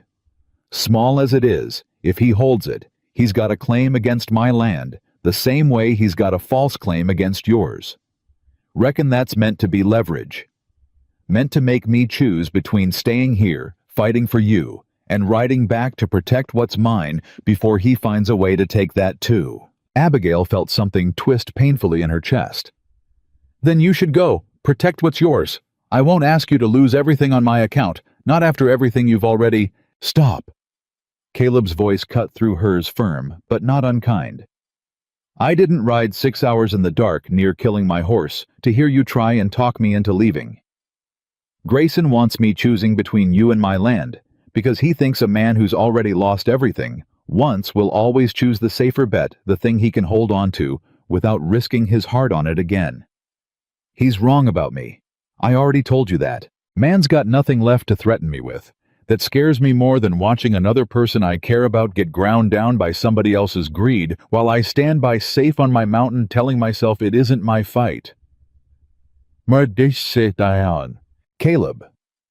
Marshall's deputy is a day out, Caleb said, cutting through whatever she'd been about to say, his hand finding hers in the dark, steady, despite the exhaustion clearly written across every line of his face. We hold through tomorrow. We hold through whatever Grayson throws at us. And then we finish this together the way we started it. Morning brought Silas Grayson himself, flanked by 4 hired men, and a document he waved with theatrical confidence as he strode down the middle of Main Street toward Abigail's store, and word of his approach spread through Cedar Hollow fast enough that a crowd had already begun gathering by the time he reached her door, drawn by the same hunger for spectacle that had brought them out into the street 8 days before to watch Abigail confront Boyd Caro. Caleb stood beside her on the boardwalk, Hutch a few steps behind, and Abigail felt the whole town's attention settling over her like a physical weight as Grayson stopped in front of them, his practiced smile back in full force now that he believed victory was finally within reach. Miss Whitmore, he said loud enough to carry to the gathering crowd. I have here a properly executed order from Judge Coleman of the 3rd District authorizing immediate seizure of this property in satisfaction of an outstanding debt owed by your late father's estate. I've brought men to begin the process this morning peaceably, if you're wise enough to allow it. Judge Coleman's district doesn't include Cedar Hollow, Abigail said, forcing steadiness into her voice, despite the tremor she felt building underneath it. You know that as well as I do. Judge Coleman's district includes any matter properly filed and transferred to his jurisdiction, Grayson said smoothly. Which this has given certain irregularities in how Judge Pruitt has been handling the case. Irregularities I've been forced to bring to the attention of the territorial court.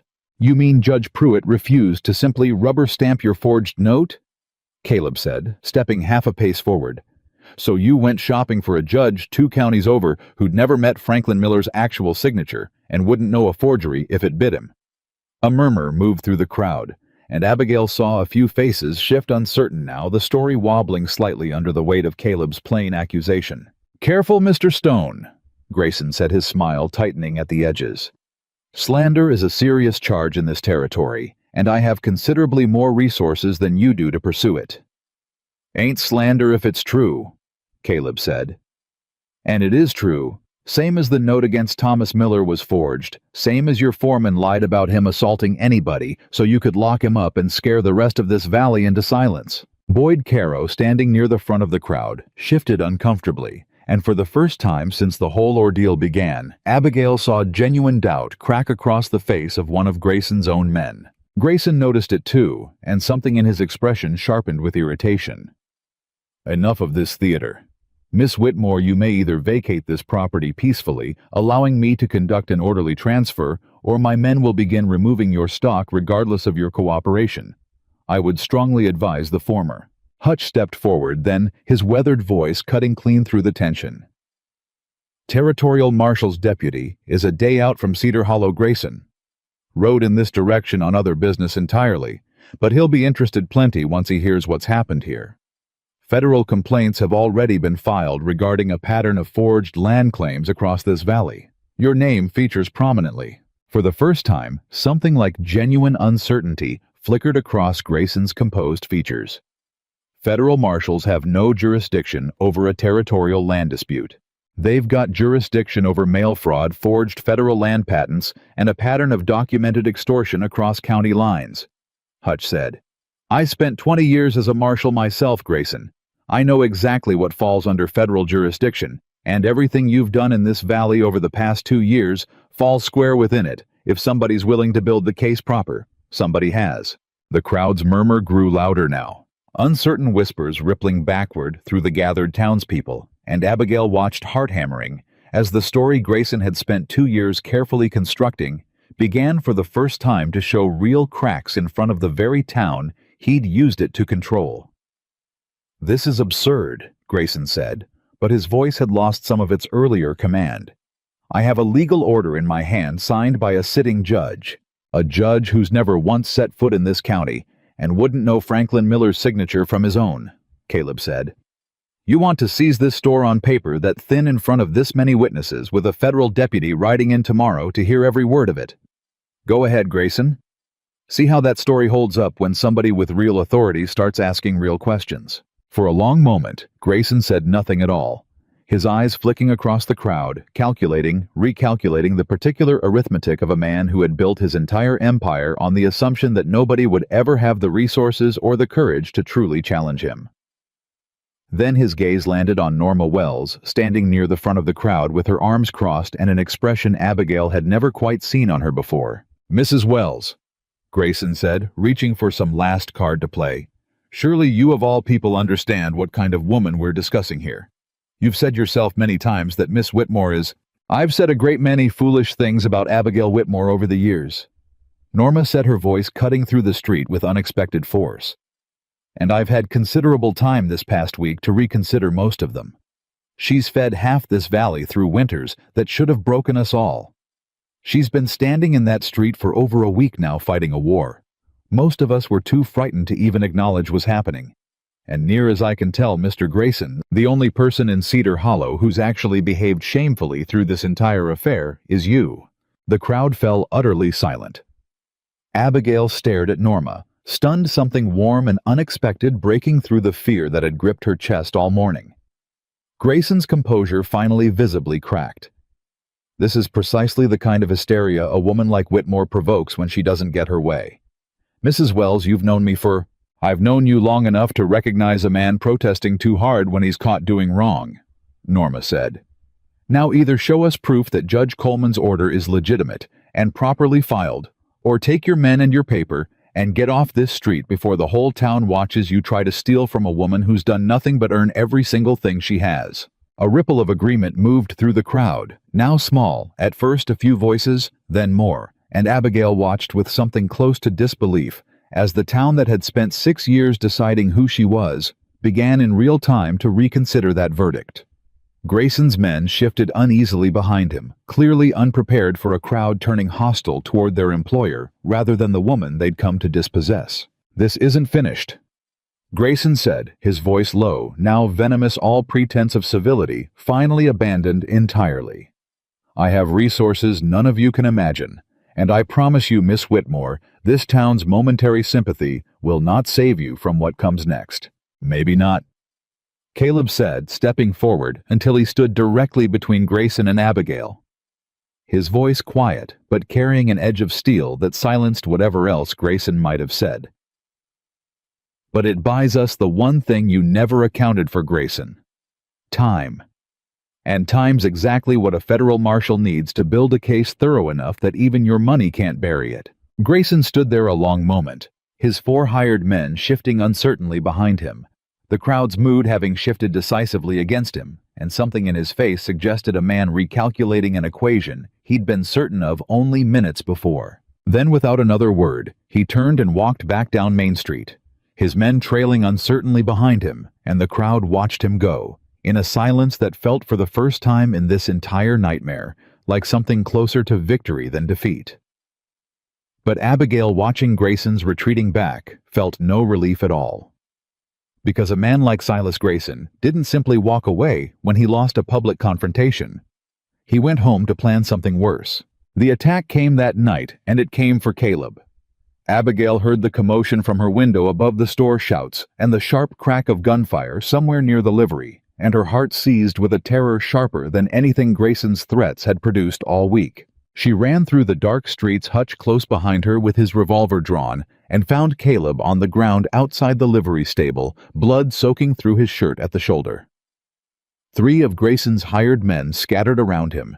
2 fled into the darkness, and 1 groaning on the ground where Caleb had apparently put him before the gunshot took him down. "Caleb!" Abigail dropped to her knees beside him, her hands shaking as she pressed against the wound, warm blood slicking her fingers. "Caleb, stay with me. Don't you dare." "Ain't planning on going anywhere."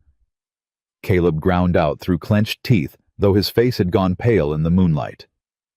3 of them. Waited till I came out to check on the horses. Should have expected it, honestly. Man like Grayson doesn't lose a public argument without trying something uglier in the dark after. "We need a doctor," Hutch said, already moving, already shouting for someone to fetch Doc Williams. "Grayson did this," Abigail said, fury and terror twisting together in her chest as she pressed harder against Caleb's shoulder, trying to slow the bleeding. "He sent men to kill you." "Didn't manage it," Caleb said, and despite everything, despite the blood and the pain evident in every line of his face, something almost like a smile flickered at the corner of his mouth. "Told you. Man's got nothing left in me that scares easy." "This isn't funny, Caleb Stone." "No, ma'am." He agreed, wincing as Doc Williams arrived and began cutting away the ruined shirt to examine the wound properly. "Ain't funny at all. But I'll tell you what it is. It's proof. Grayson's desperate enough now to try murdering a man in the street, rather than let a federal marshal ask him a single question. That's not the action of an innocent man defending a legal claim, Abigail. That's the action of a man who knows exactly how much he stands to lose." Doc Williams worked quickly, his experienced hands finding the bullet, and though Caleb's jaw clenched hard enough to show the strain, he never once cried out, watching Abigail's face the entire time, like her presence was the only anchor keeping him steady through the pain. "Bullet missed anything vital," Doc Williams said, finally tying off the last stitch. "He'll need rest, but he'll heal clean if infection doesn't set in. Man's lucky. Half an inch different, we'd be having a very different conversation right now." Abigail sat beside Caleb through the rest of that long night, her hand wrapped tight around his good one, watching him drift in and out of pained, exhausted sleep, and felt something crystallize inside her that had been building slowly since that very first morning in the street, 8 days before. She had spent 6 years telling herself she needed no one, that strength meant standing entirely alone, that love was a door. Other people used to hurt you the moment you let your guard down enough to walk through it. Watching Caleb Stone bleed on the ground outside a livery stable because he'd chosen again and again to stand beside her against a man with more money and more power than either of them could match. Alone, she understood with sudden and devastating clarity that she had been wrong about all of it. Strength wasn't standing alone. Strength was choosing to stand beside someone else, even when it cost you everything, even when the world told you that you were too much for anyone to bother staying for. "You're not leaving," she said quietly, sometime near dawn, when his eyes finally opened again, clearer now, some of the pain having eased with rest. "Wasn't planning to," Caleb said, his voice rough. "I mean after this. After the marshal comes, after whatever happens with Grayson gets settled one way or the other. I mean, you're not riding back to that mountain and disappearing the way everyone in this town assumed you would from the very first day." Caleb studied her face for a long moment, something raw and searching in his exhausted eyes. "That what you want, Abigail? Because I need to hear you say it plain, not out of gratitude for tonight, not out of fear of being alone again. I need to know it's what you actually want, same as I need you to know it's what I actually want too. I've spent 6 years convinced I didn't need anyone," Abigail said, her voice unsteady but certain. "I still don't need anyone, Caleb. But I want you. There's a difference, same as you told me that very first week. And I don't want to spend one more day pretending that difference doesn't matter." Outside, the first gray light of dawn was beginning to creep over Cedar Hollow, and somewhere on the eastern road, a federal marshal's deputy was drawing closer with every passing hour, carrying with him the weight of everything that had happened in this small mountain town over the past 9 days. But inside that small room above the livery, with Caleb's hand tight around hers, and blood still drying dark on the floor, where he'd nearly died, defending something neither of them had expected to find. Abigail Whitmore understood that whatever Silas Grayson still had planned, whatever fight remained ahead of them, she would not be facing any of it alone. Not anymore. Caleb was still asleep when the federal deputy rode into Cedar Hollow just past noon, a full day ahead of Hutch's estimate, his horse lathered, and his coat gray with trail dust, and word of his arrival moved through town faster than any gunfire had the night before. Abigail met him outside the livery, her dress still stained faintly with blood. She hadn't had time to properly wash out, and the deputy, a lean, sharp-eyed man named Reeves, took one look at her face and didn't bother with pleasantries. "I understand there was a shooting here last night," he said. "3 of Silas Grayson's hired men attacked Caleb Stone outside this livery," Abigail said. "He's alive, barely. Doc Williams pulled a bullet out of his shoulder before dawn." Reeves's jaw tightened. "That corroborates what I've already heard on the road in. Man back at the way station told me a rider matching Stone's description came through 2 days back, asking urgent questions about federal jurisdiction over forged land claims. Given what you're telling me now, I'd say somebody didn't take kindly to that inquiry." "There's more than the shooting," Abigail said. "Forged notes against at least 3 families in this valley, including my own father's estate. A man wrongfully jailed on manufactured assault charges. A judge 2 counties over signing off on claims he's got no real jurisdiction to sign. I have documentation on all of it." "Then I'd like to see every piece of it," Reeves said, "starting now before anyone has the chance to make evidence disappear the way they apparently tried to make a witness disappear last night." They gathered in the back room of Abigail's store. Within the hour, the same room that had, over the past week, become something like a war room, papers spread across a table that usually held nothing more dramatic than shipping manifests and supply orders. Reeves worked through the documents methodically, his questions sharp and precise, and Abigail found herself grateful watching him for the particular relief of finally speaking to someone whose authority Grayson's money couldn't simply purchase or intimidate away. "This signature," Reeves said, tapping the Miller note, "you're certain it doesn't match bank records?" "I have letters from 2 separate banks in neighboring counties confirming Franklin Miller never took out any loan against that property," Abigail said. "Judge Pruitt examined the note himself 2 nights back and said the same. Said Franklin Miller crossed his T's low and hard. This signature crosses high and soft. Whoever forged it never watched the man actually write." "And the assault charge against Thomas Miller. 2 of Grayson's own hired hands are swearing they witnessed it," Hutch said, arriving with fresh coffee and settling into the conversation with the ease of a man who'd spent 20 years doing exactly this kind of work.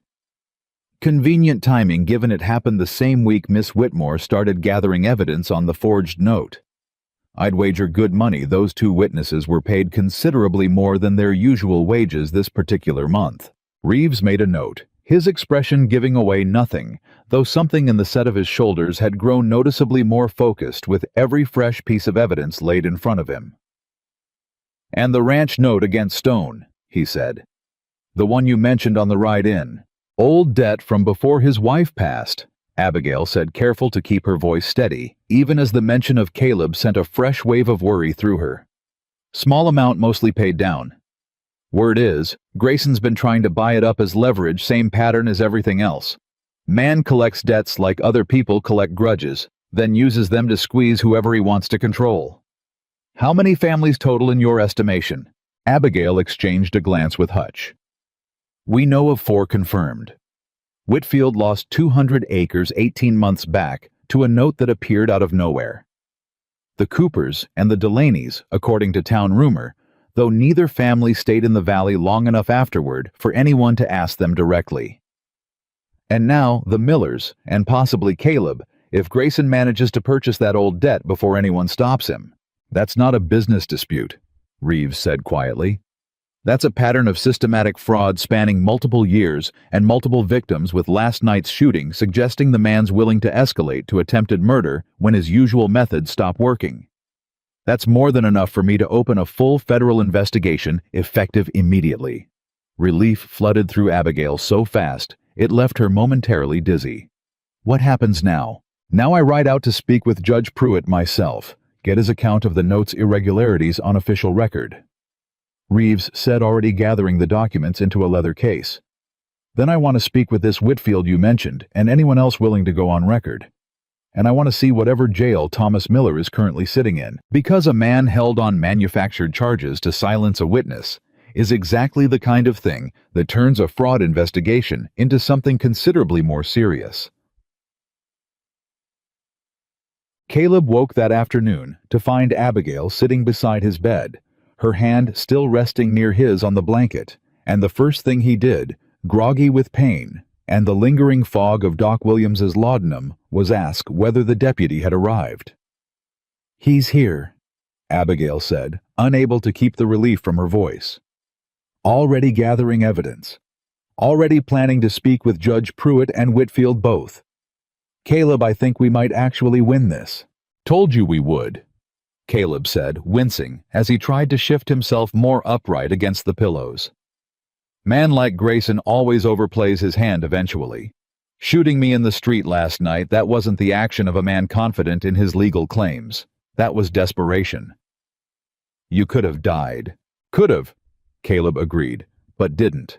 And now Grayson's got a federal deputy looking into exactly the kind of thing federal deputies take most seriously, on account of me not dying convenient enough for him to bury it as some unfortunate accident."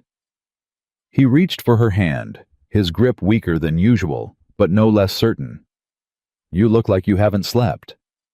"I haven't, not really. Kept thinking about you bleeding on that ground, kept thinking about how close it came to being worse. Wasn't your fault."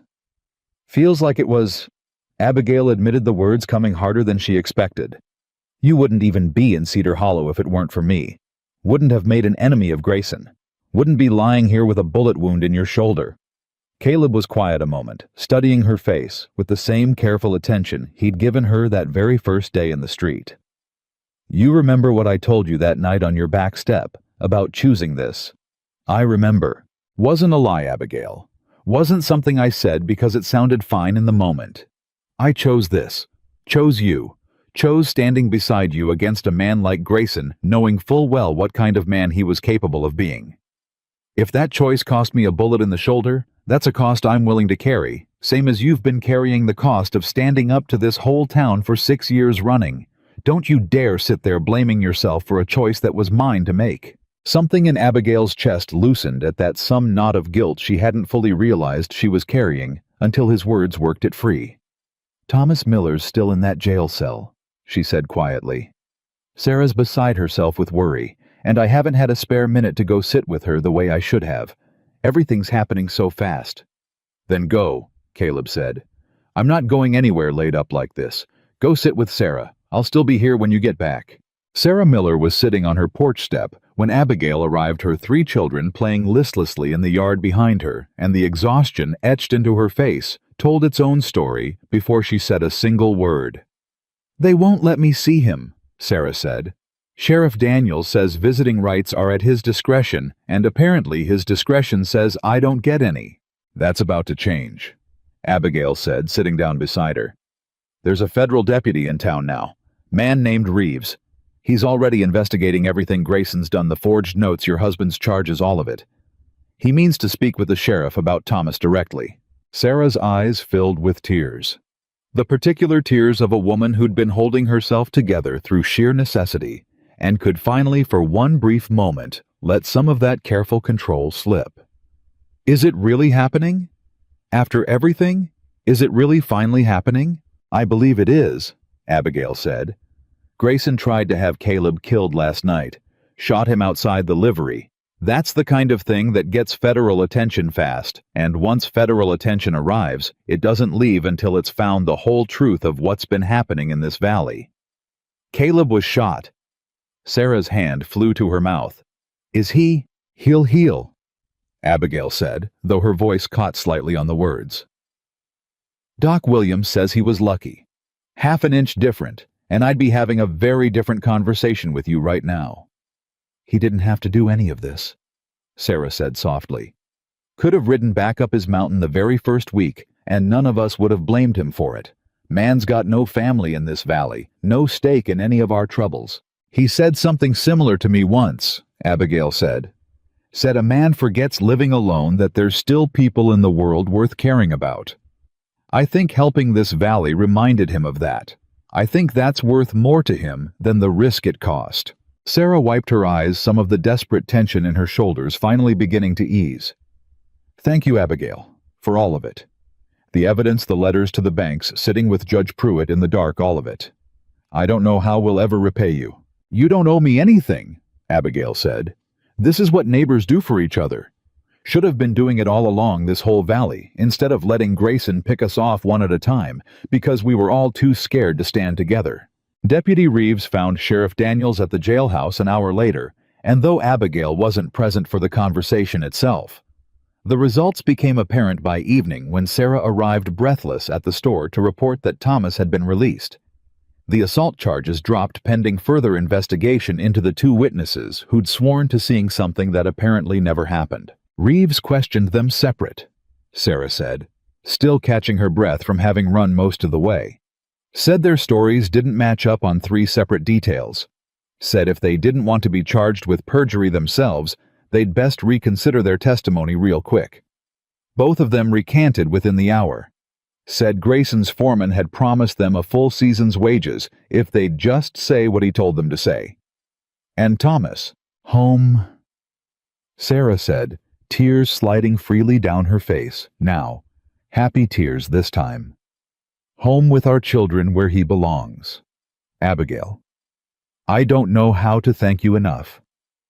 Thank Deputy Reeves, Abigail said, though the warmth in her chest at the news was undeniable.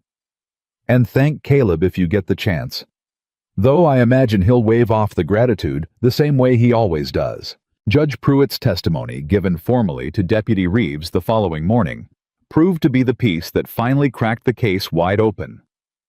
Not only did he confirm his own analysis of the forged signature, he provided something Abigail hadn't even known existed, a paper trail of similar irregular notes that had crossed his desk over the past 2 years, each one connected however loosely to Silas Grayson's growing landholdings. I should have said something sooner, Pruitt admitted when Abigail visited him that afternoon, to thank him for his testimony. I told myself I was protecting my own family by staying quiet, by finding small procedural delays instead of outright refusal. But quiet complicity is still complicity, Miss Whitmore. I understand that now, watching what almost happened to Mr. Stone, because I didn't have the courage to act sooner. You acted when it mattered most, Abigail said. That has to count for something. Perhaps, Pruitt said, though the guilt in his eyes suggested he hadn't fully forgiven himself. I intend to make it count for considerably more going forward. I've already begun reviewing every land transfer Grayson has brought before this court over the past 3 years. I suspect Deputy Reeves and I will be working closely together for some time. Whitfield's testimony came next, delivered with visible reluctance, but growing courage, as Deputy Reeves assured him repeatedly that federal protection would prevent any retaliation from Grayson's men. Man showed up 18 months back. Whitfield said, note in hand, said my grandfather had taken out a loan against the property back before he passed, 40 years now since he died. Mind you note, conveniently impossible to verify against any bank that still had records that far back. Threatened to take the whole ranch if I didn't sell him 200 acres at whatever price he named. I took the deal because I had 4 children and no way to fight a man with Grayson's resources. You did what any reasonable man would do in your position, Reeves said. Nobody's holding that against you.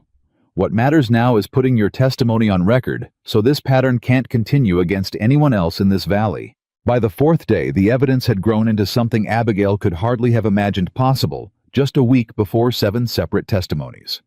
3 confirmed forged signatures documented proof of witness tampering in the Miller case, and a growing paper trail connecting Silas Grayson to a pattern of fraud that stretched back nearly 3 years and touched almost every corner of the valley. Caleb, healing steadily under Doc Williams's continued care, insisted on being present when Deputy Reeves finally rode out to Grayson's ranch to serve formal notice of the federal investigation, though Abigail argued fiercely against it.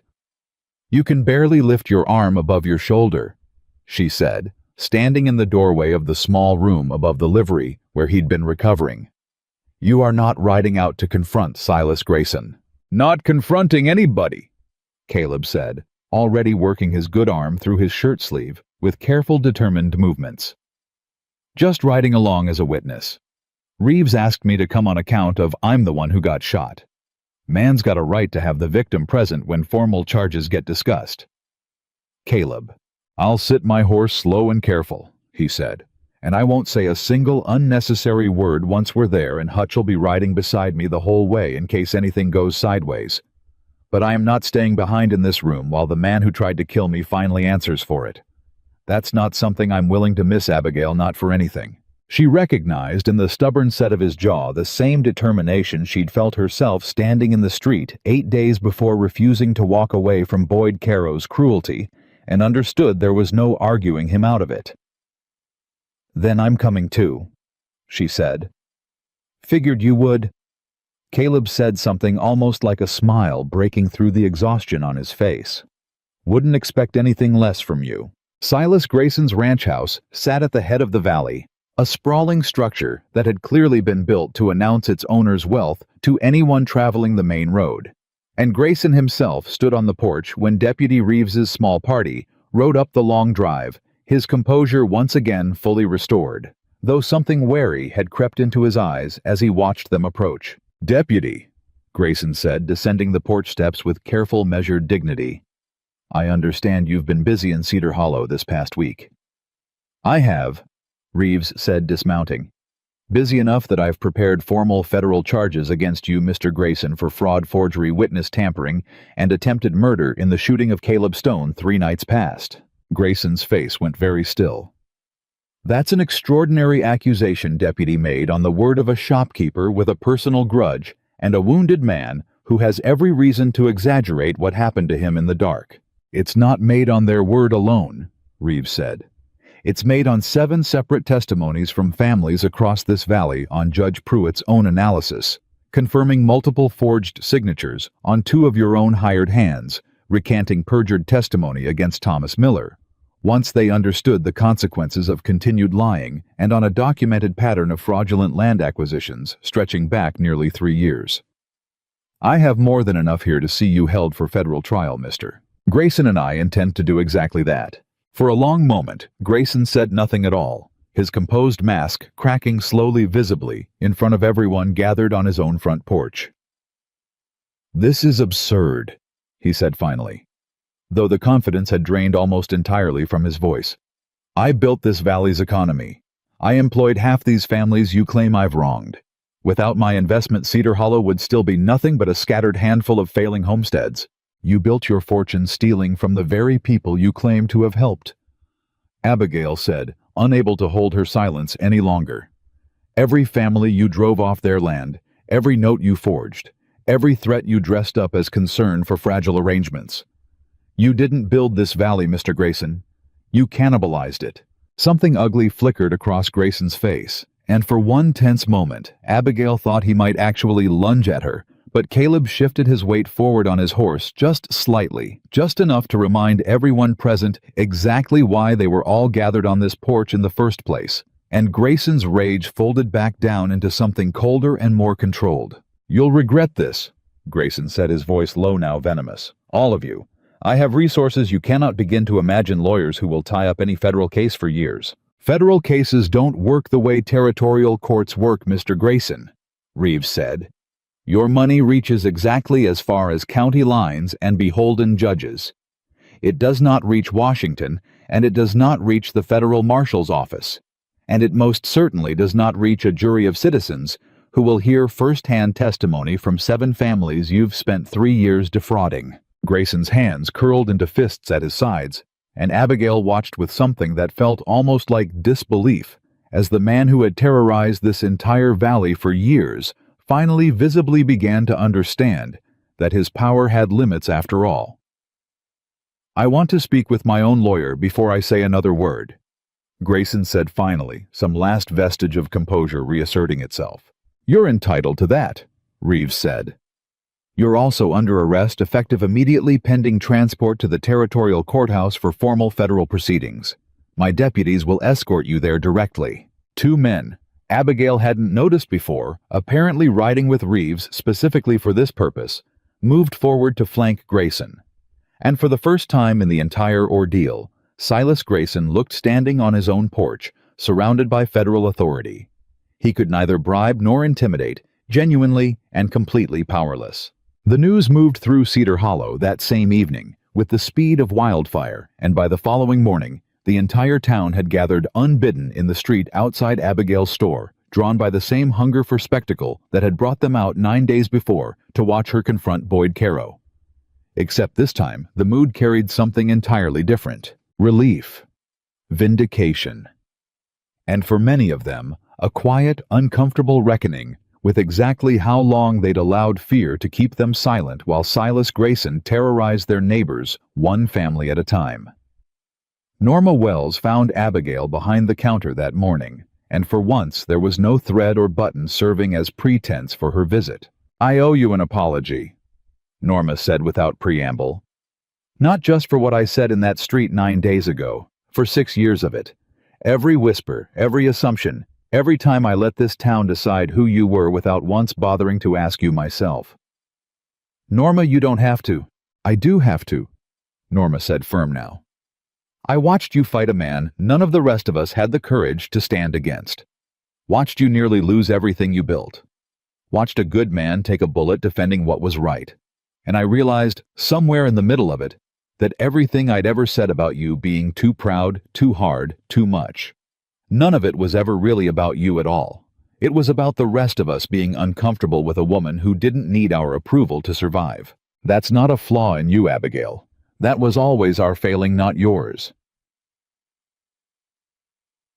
Abigail felt her throat tighten, unexpected tears pricking at her eyes. "Thank you, Norma. That means more than you know." "I mean to make it right beyond just words," Norma said. "I've already spoken to half the church congregation about organizing proper support for the Millers and the Whitfields too, given everything Grayson stole from them. This town owes a debt to every family he wronged, and I intend to see it starts being paid."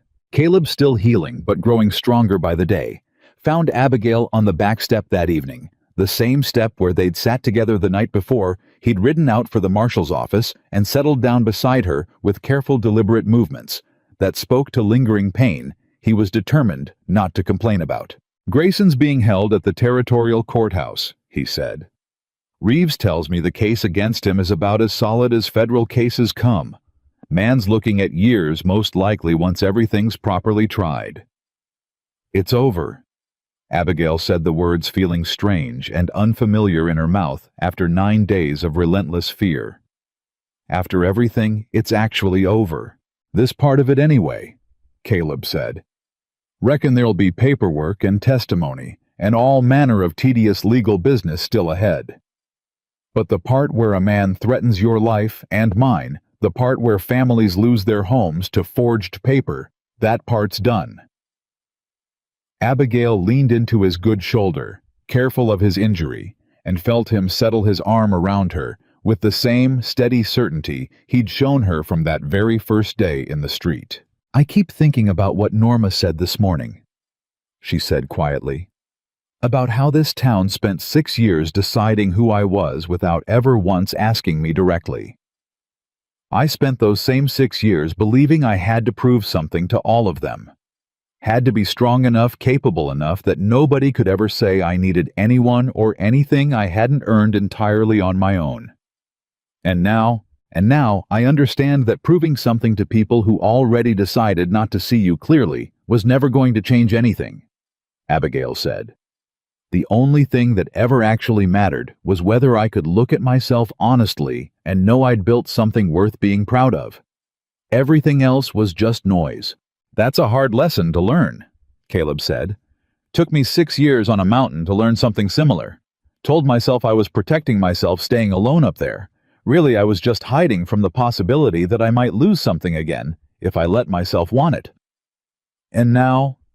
Abigail echoed his question back to him. Caleb was quiet a moment, watching the last light fade from the sky above Cedar Hollow, his hand finding hers in the gathering dusk. "Now I know some things are worth the risk," he said. "Worth choosing even when choosing means a bullet in the shoulder or a fight against a man with more money than sense. I spent 6 years convinced that caring about anything again would break me clean in half if I lost it.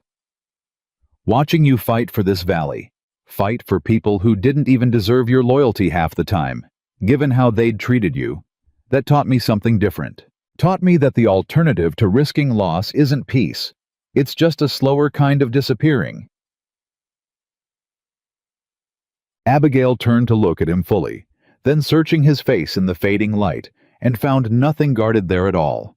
None of the careful distance he'd carried that very first day at her counter. "I don't know what happens next," she admitted. "Grayson's case will take months to resolve. This town's still got a long way to go before 6 years of judgment simply disappears because of one difficult week. And I still have a store to run, still have a life I built entirely on my own terms that I'm not interested in abandoning just because—" "Wasn't asking you to abandon anything," Caleb said gently. "Never wanted that, Abigail. Wanted to stand beside the woman who built it, not replace her with somebody softer and easier. That's the whole point of everything I've been trying to say since that first morning in the street."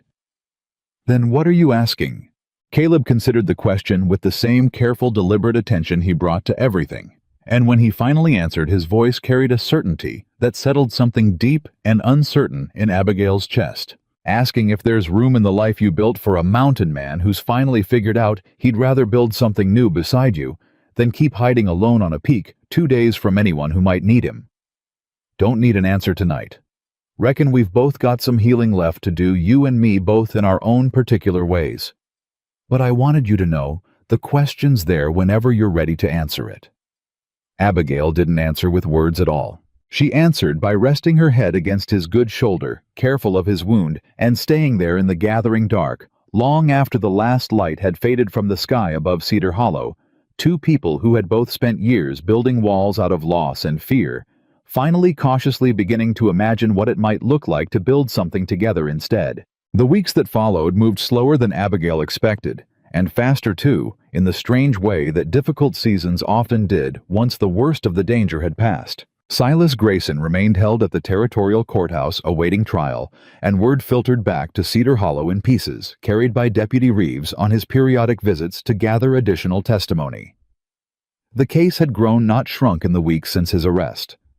2 more families from neighboring valleys had come forward once they heard Grayson could no longer intimidate them into silence, each one adding fresh weight to charges that already seemed unlikely to leave him free again for a very long time. "Federal prosecutor tells me he's looking at 15 years minimum," Reeves said, sitting across the counter from Abigail on one such visit, coffee cooling untouched in front of him while he worked through his notes.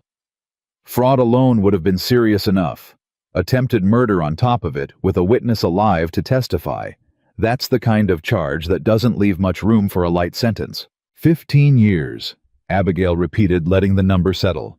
"Feels strange hearing it said plain like that. Almost too simple after everything." "Justice usually feels that way once it finally arrives," Reeves said. "Slower than it should be, and somehow smaller than the wound it's meant to answer for. Doesn't make it any less real, though." Caleb, seated nearby, with his shoulder healing steadily under a sling he still wore more out of Doc Williams's stubborn insistence than any lingering necessity, spoke up from his chair near the window. "What happens to the land? All them acres Grayson took through forged notes." "Federal court's already begun the process of returning what can be documented," Reeves said. "Whitfield's 200 acres most likely, given how clean his testimony was. Others will take longer depending on how thoroughly the original fraud was buried in paperwork. But it's happening, Mr. Stone. Slow as justice always seems to move, it's happening." Thomas Miller returned to work on his ranch within days of his release, though Abigail noticed on her visits to check on Sarah and the children that something in him had changed. He moved more carefully, now spoke less freely, carried the particular wariness of a man who had learned firsthand exactly how easily the ground beneath a family's feet could shift when someone with enough money decided to make it shift. "He doesn't sleep well," Sarah admitted one afternoon, watching her husband work the fence line from a distance while their children played nearby. "Wakes up some nights certain he hears riders coming. Takes him a good while to remember Grayson's locked up 2 counties over and can't reach us anymore. That'll ease with time, Abigail said, though she recognized the particular shape of Sarah's worry, having carried something similar herself through the long nights of that terrible week. Fear doesn't disappear the moment the danger does. Takes a while longer for the body to catch up to what the mind already knows. You'd know something about that. More than I ever expected to, Abigail admitted. Cedar Hollow itself had begun to feel different too, in ways Abigail hadn't anticipated and wasn't entirely certain how to hold. Customers who had once avoided lingering too long in her store, wary of being seen too friendly with a woman. The town had spent years quietly judging, now stayed to talk, to ask after her well-being, to offer help with the window repairs that still needed finishing along the store's north side. Norma Wells had made good on her promise, organizing a proper collection among the church congregation to help the Whitfield family rebuild what Grayson's fraud had cost them, and though the effort came 6 years too late to undo the town's earlier silence, Abigail found herself grateful for it. Nonetheless, understanding that people could only begin making amends from wherever they currently stood, not from some earlier point they'd already let slip past. Boyd Caro, of all people, came into the store one gray morning, nearly a month after Grayson's arrest, hat in hand, looking considerably less confident than he had that first day in the street. "Miss Whitmore," he said, and something in his voice carried genuine discomfort. "Wanted to say my piece if you'll let me." "I'm listening." "What I said that morning about you being too hard, too much for any man to want, that was cruel, and it wasn't even true. And I've had a good long while to sit with the shame of having said it in front of half the town." He turned his hat over in his hands, unable quite to meet her eyes. "Watched everything that happened after. Watched you nearly lose your store. Watched a good man take a bullet. Watched this whole town nearly let a criminal keep terrorizing us because we were all too comfortable letting somebody else be the target of our fear instead of speaking up ourselves. I was part of that comfort, Miss Whitmore. Ashamed to admit it, but I was. Why tell me now?" "Because Curtis lost his job standing up for what was right, and I never once did the same," Boyd said. "Kid's near 10 years younger than me, and showed more backbone than I managed my whole life. Figured the least I could do was finally say, 'I'm sorry,' plain and proper, instead of just letting it sit unspoken and pretending it didn't matter." Abigail studied him a long moment, weighing the sincerity in his discomfort against 6 years of accumulated hurt, and found, somewhat to her own surprise, that she believed him. "Apology accepted, Boyd," she said. "Doesn't erase what was said. But I imagine it's worth something you saying it plain instead of letting it stay buried." "That's more grace than I deserve," Boyd said, and left the store looking for the first time since Abigail had known him like a man, genuinely lighter for having finally set something heavy down. Curtis, for his part, found steady work at the Miller Ranch.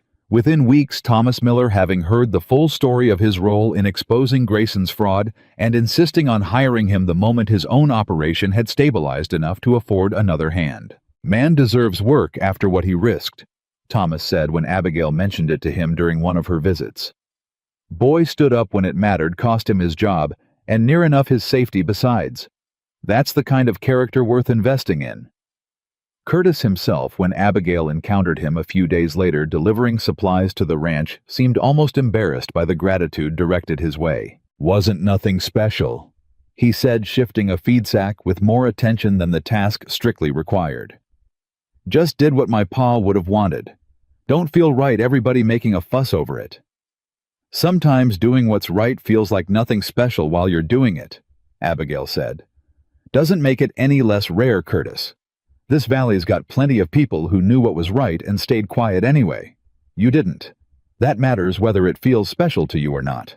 Caleb's shoulder healed steadily through those weeks, Doc Williams finally releasing him from the sling entirely by the start of the following month, though a faint stiffness remained that Abigail suspected would linger through every cold winter for the rest of his life, a permanent reminder of exactly how close Cedar Hollow had come to losing him. He had not in all that time spoken again of the question he'd raised that evening on the back step, the question about whether there was room in the life she'd built for a mountain man willing to build something new beside her.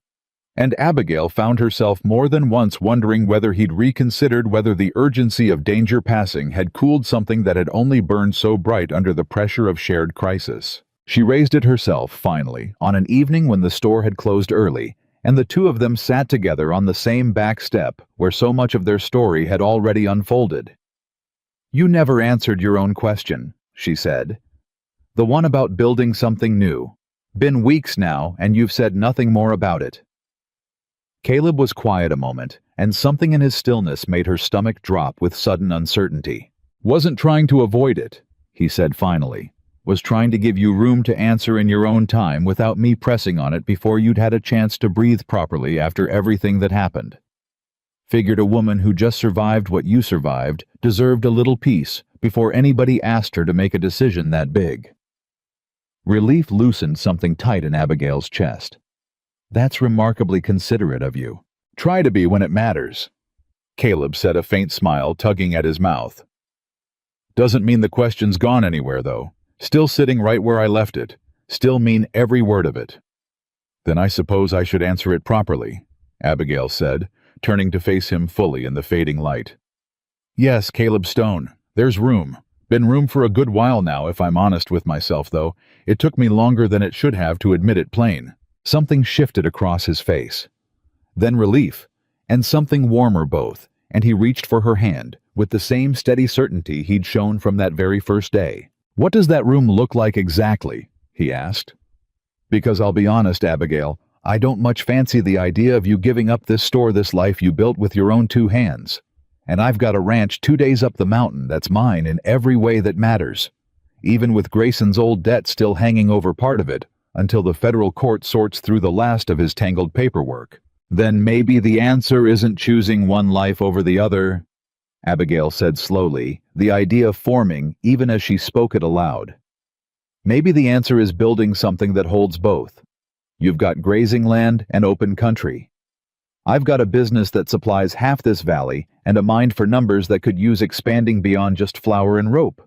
You're talking about combining them. I'm talking about a partnership," Abigail said, "in every sense of the word. A ranch that raises cattle worth selling, and a store that knows how to sell them properly, run by two people who've already proven they can survive considerably worse than the ordinary difficulties of building something together." Caleb studied her for a long moment, something like wonder moving behind his pale gray-green eyes. "You've been thinking about this a while.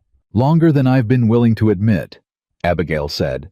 "Since before Grayson, if I'm honest. Since that very first week watching you stand in this store not trying to fix me or soften me, just seeing me plain for exactly what I already was."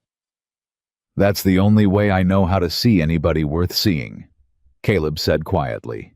The proposal itself, when it finally came, arrived with none of the grand theater Abigail might have once imagined for such a moment, and everything of the plain, steady honesty that had defined every part of Caleb Stone since that very first day. He asked her, on an ordinary Tuesday morning, standing behind her own counter while she tallied the week's receipts. No crowd gathered, no dramatic gesture. Just Caleb reaching into his coat pocket and setting a small ring on the ledger page in front of her, simple and unadorned, clearly not purchased from any jeweler's shop this deep into Montana territory. "Made it myself," he said before she could ask. "Took the silver conchos off an old bridle that belonged to my father, melted them down proper with help from the blacksmith. Figured you'd rather have something built than something bought, given everything you've spent your whole life building yourself." Abigail's hands trembled as she picked it up, turning it over in the morning light, and found something in its simple, hand-hammered imperfection more moving than any polished gem could have managed. "Caleb Stone," she said, her voice unsteady. "Are you asking what I think you're asking?" "Reckon I am," Caleb said. "Asking if you'll marry me, Abigail Whitmore. Not because you need saving on account of I've watched you save yourself and half this valley. Besides, without any help from me or anybody else. Asking because I love you. Plain and complete, exactly as you are, stubborn and strong and sharper with numbers than any man I've ever met, and I'd be honored to spend whatever years I've got left building something beside you instead of alone on that mountain." Abigail set down her pen, came around the counter, and answered him the only way that felt true enough to match the moment. Yes, she said. 1,000 times yes, Caleb Stone. Not because I need a husband to complete some life I was already living fully on my own, but because I choose you same as you chose me, back when this whole town thought I was too much for any man to want. News of the engagement moved through Cedar Hollow with predictable speed, though the reception it received bore little resemblance to the whispers and judgment that had once trailed Abigail through every corner of town. Norma Wells arrived at the store within the hour, having apparently heard the news from 3 separate sources, before it had even properly settled, her eyes bright with genuine happiness, rather than the calculating hunger for gossip that had once colored every visit. I knew it, she said, embracing Abigail with unexpected warmth. The moment that man stood up to Boyd Caro in the street, I knew there was something real in it, even if none of us dared say so out loud at the time.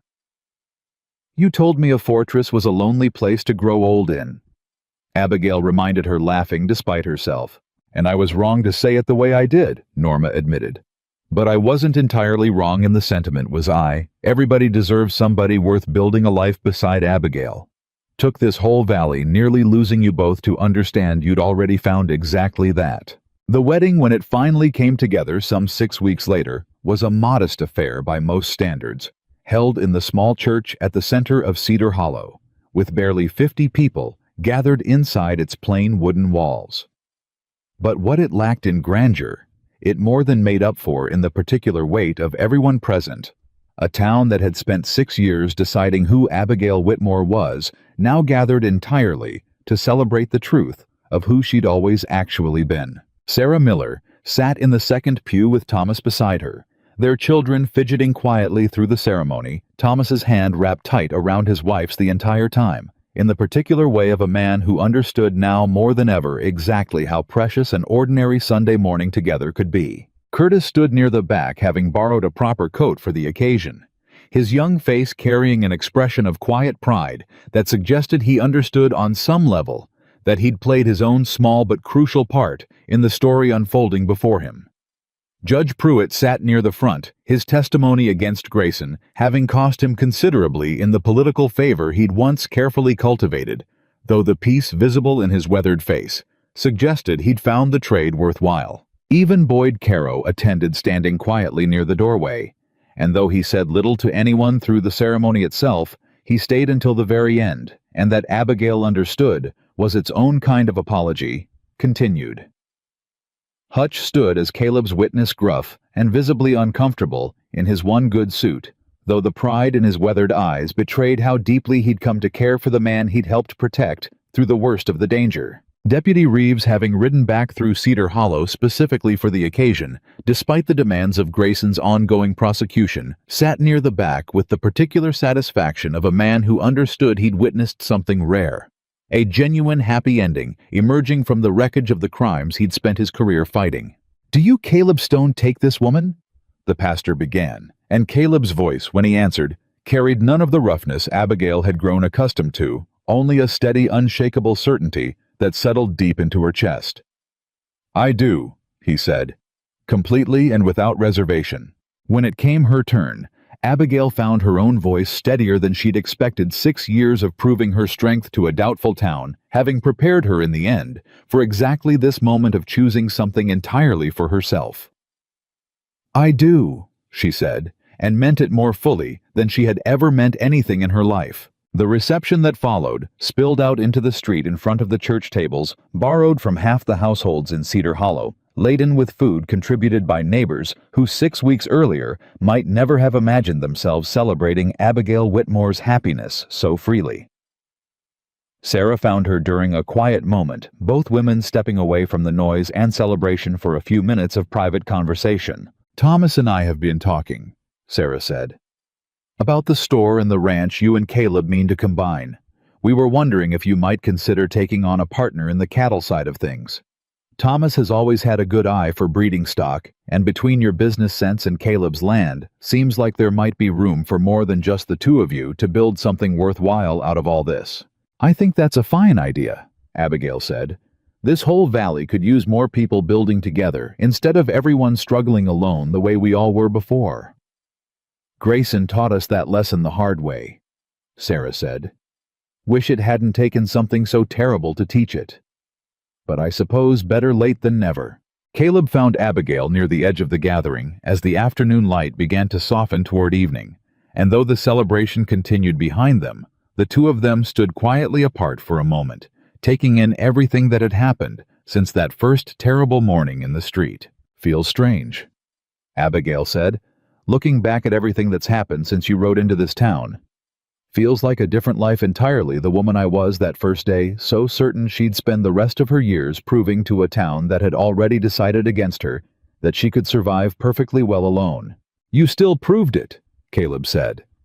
"Nothing about marrying me erases 6 years of surviving entirely on your own strength, Abigail. This isn't about needing me to complete something that was missing. It's about choosing to build something bigger than either of us could have built separate." "I know that," Abigail said. "I think I always knew it, even in the middle of the worst of it, even when Grayson had me convinced I might lose everything I'd built. I think what I didn't know, what this whole town never let me believe, was that a woman could be entirely strong and entirely loved at the very same time. That those two things weren't opposites fighting against each other. Never should have been opposites in the first place," Caleb said. "Man who thinks a woman's strength makes her unlovable was never worth her love to begin with. Took me losing everything once to understand that plain. Glad I finally did in time to choose you properly instead of hiding from it up on that mountain." They stood together in comfortable silence as the sun began its slow descent over Cedar Hollow.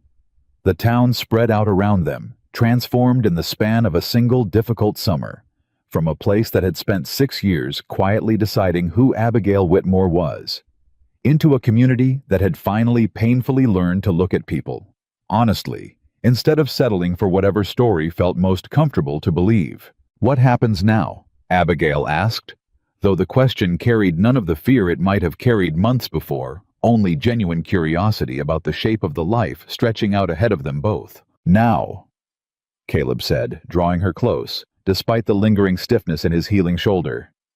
"We build something neither one of us could have built alone. A ranch that raises the finest cattle in this territory.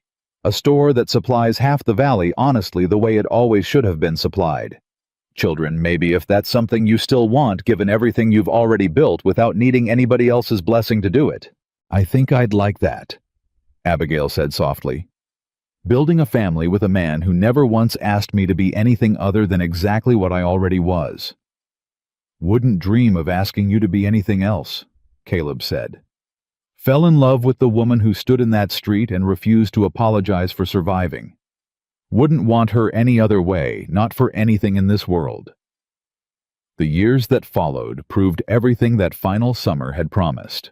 Silas Grayson's trial concluded that autumn with a sentence of 18 years, the federal prosecutor having successfully argued that the attempted murder charge alone warranted the maximum penalty available under territorial law, and the land he'd stolen through years of forged documents and manufactured debt was gradually returned to the families who'd rightfully owned it, piece by careful piece, as federal investigators untangled the full extent of his fraud. Cedar Hollow itself changed slowly but genuinely in the years that followed, the particular reckoning that Grayson's exposure had forced upon the town settling into something more permanent than simple relief at having survived a crisis.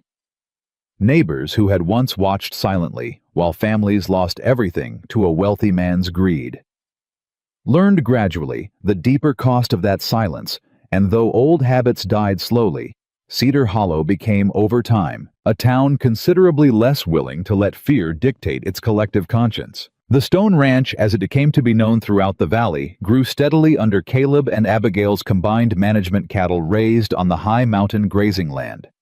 Caleb had once claimed in solitary grief, now sold through the very store Abigail had built with her own hands. The two halves of their separate lives woven together into something considerably stronger than either had managed alone. Thomas Miller became a full partner in the cattle operation within 2 years, his eye for breeding stock proving exactly as valuable as Sarah had promised, and the Miller and Stone families grew close enough that their children born within a year of each other would eventually grow up together as inseparable as siblings. Curtis, having proven his loyalty and character through the worst of Grayson's reign, eventually took over management of the ranch's day-to-day operations as Caleb's trusted foreman. the young man who had once stood laughing beside Boyd Caro in the street, having transformed through his own deliberate choices into exactly the kind of man his father would have been proud to claim. Norma Wells became somewhat improbably one of Abigail's closest friends in the years that followed. The woman's sharp eye for gossip repurposed into an equally sharp eye for identifying families across the valley who needed quiet, practical help. Help that Norma now organized with the same energy she'd once devoted to speculation and judgment. And Abigail Whitmore, who had spent 6 long years believing that strength and love could never coexist in the same life, who had stood in the middle of a dusty street and refused to apologize for surviving on her own terms, found herself in the years that followed exactly as strong and exactly as loved as she had ever dared to imagine possible. She never stopped running her store. She never softened the particular sharpness that had once made half of Cedar Hollow uncomfortable and now made her one of the valley's most respected businesswomen. She never became smaller or easier or more convenient, not for Caleb, not for anyone. She simply finally stopped believing she had to choose between being strong and being loved. Because the truth.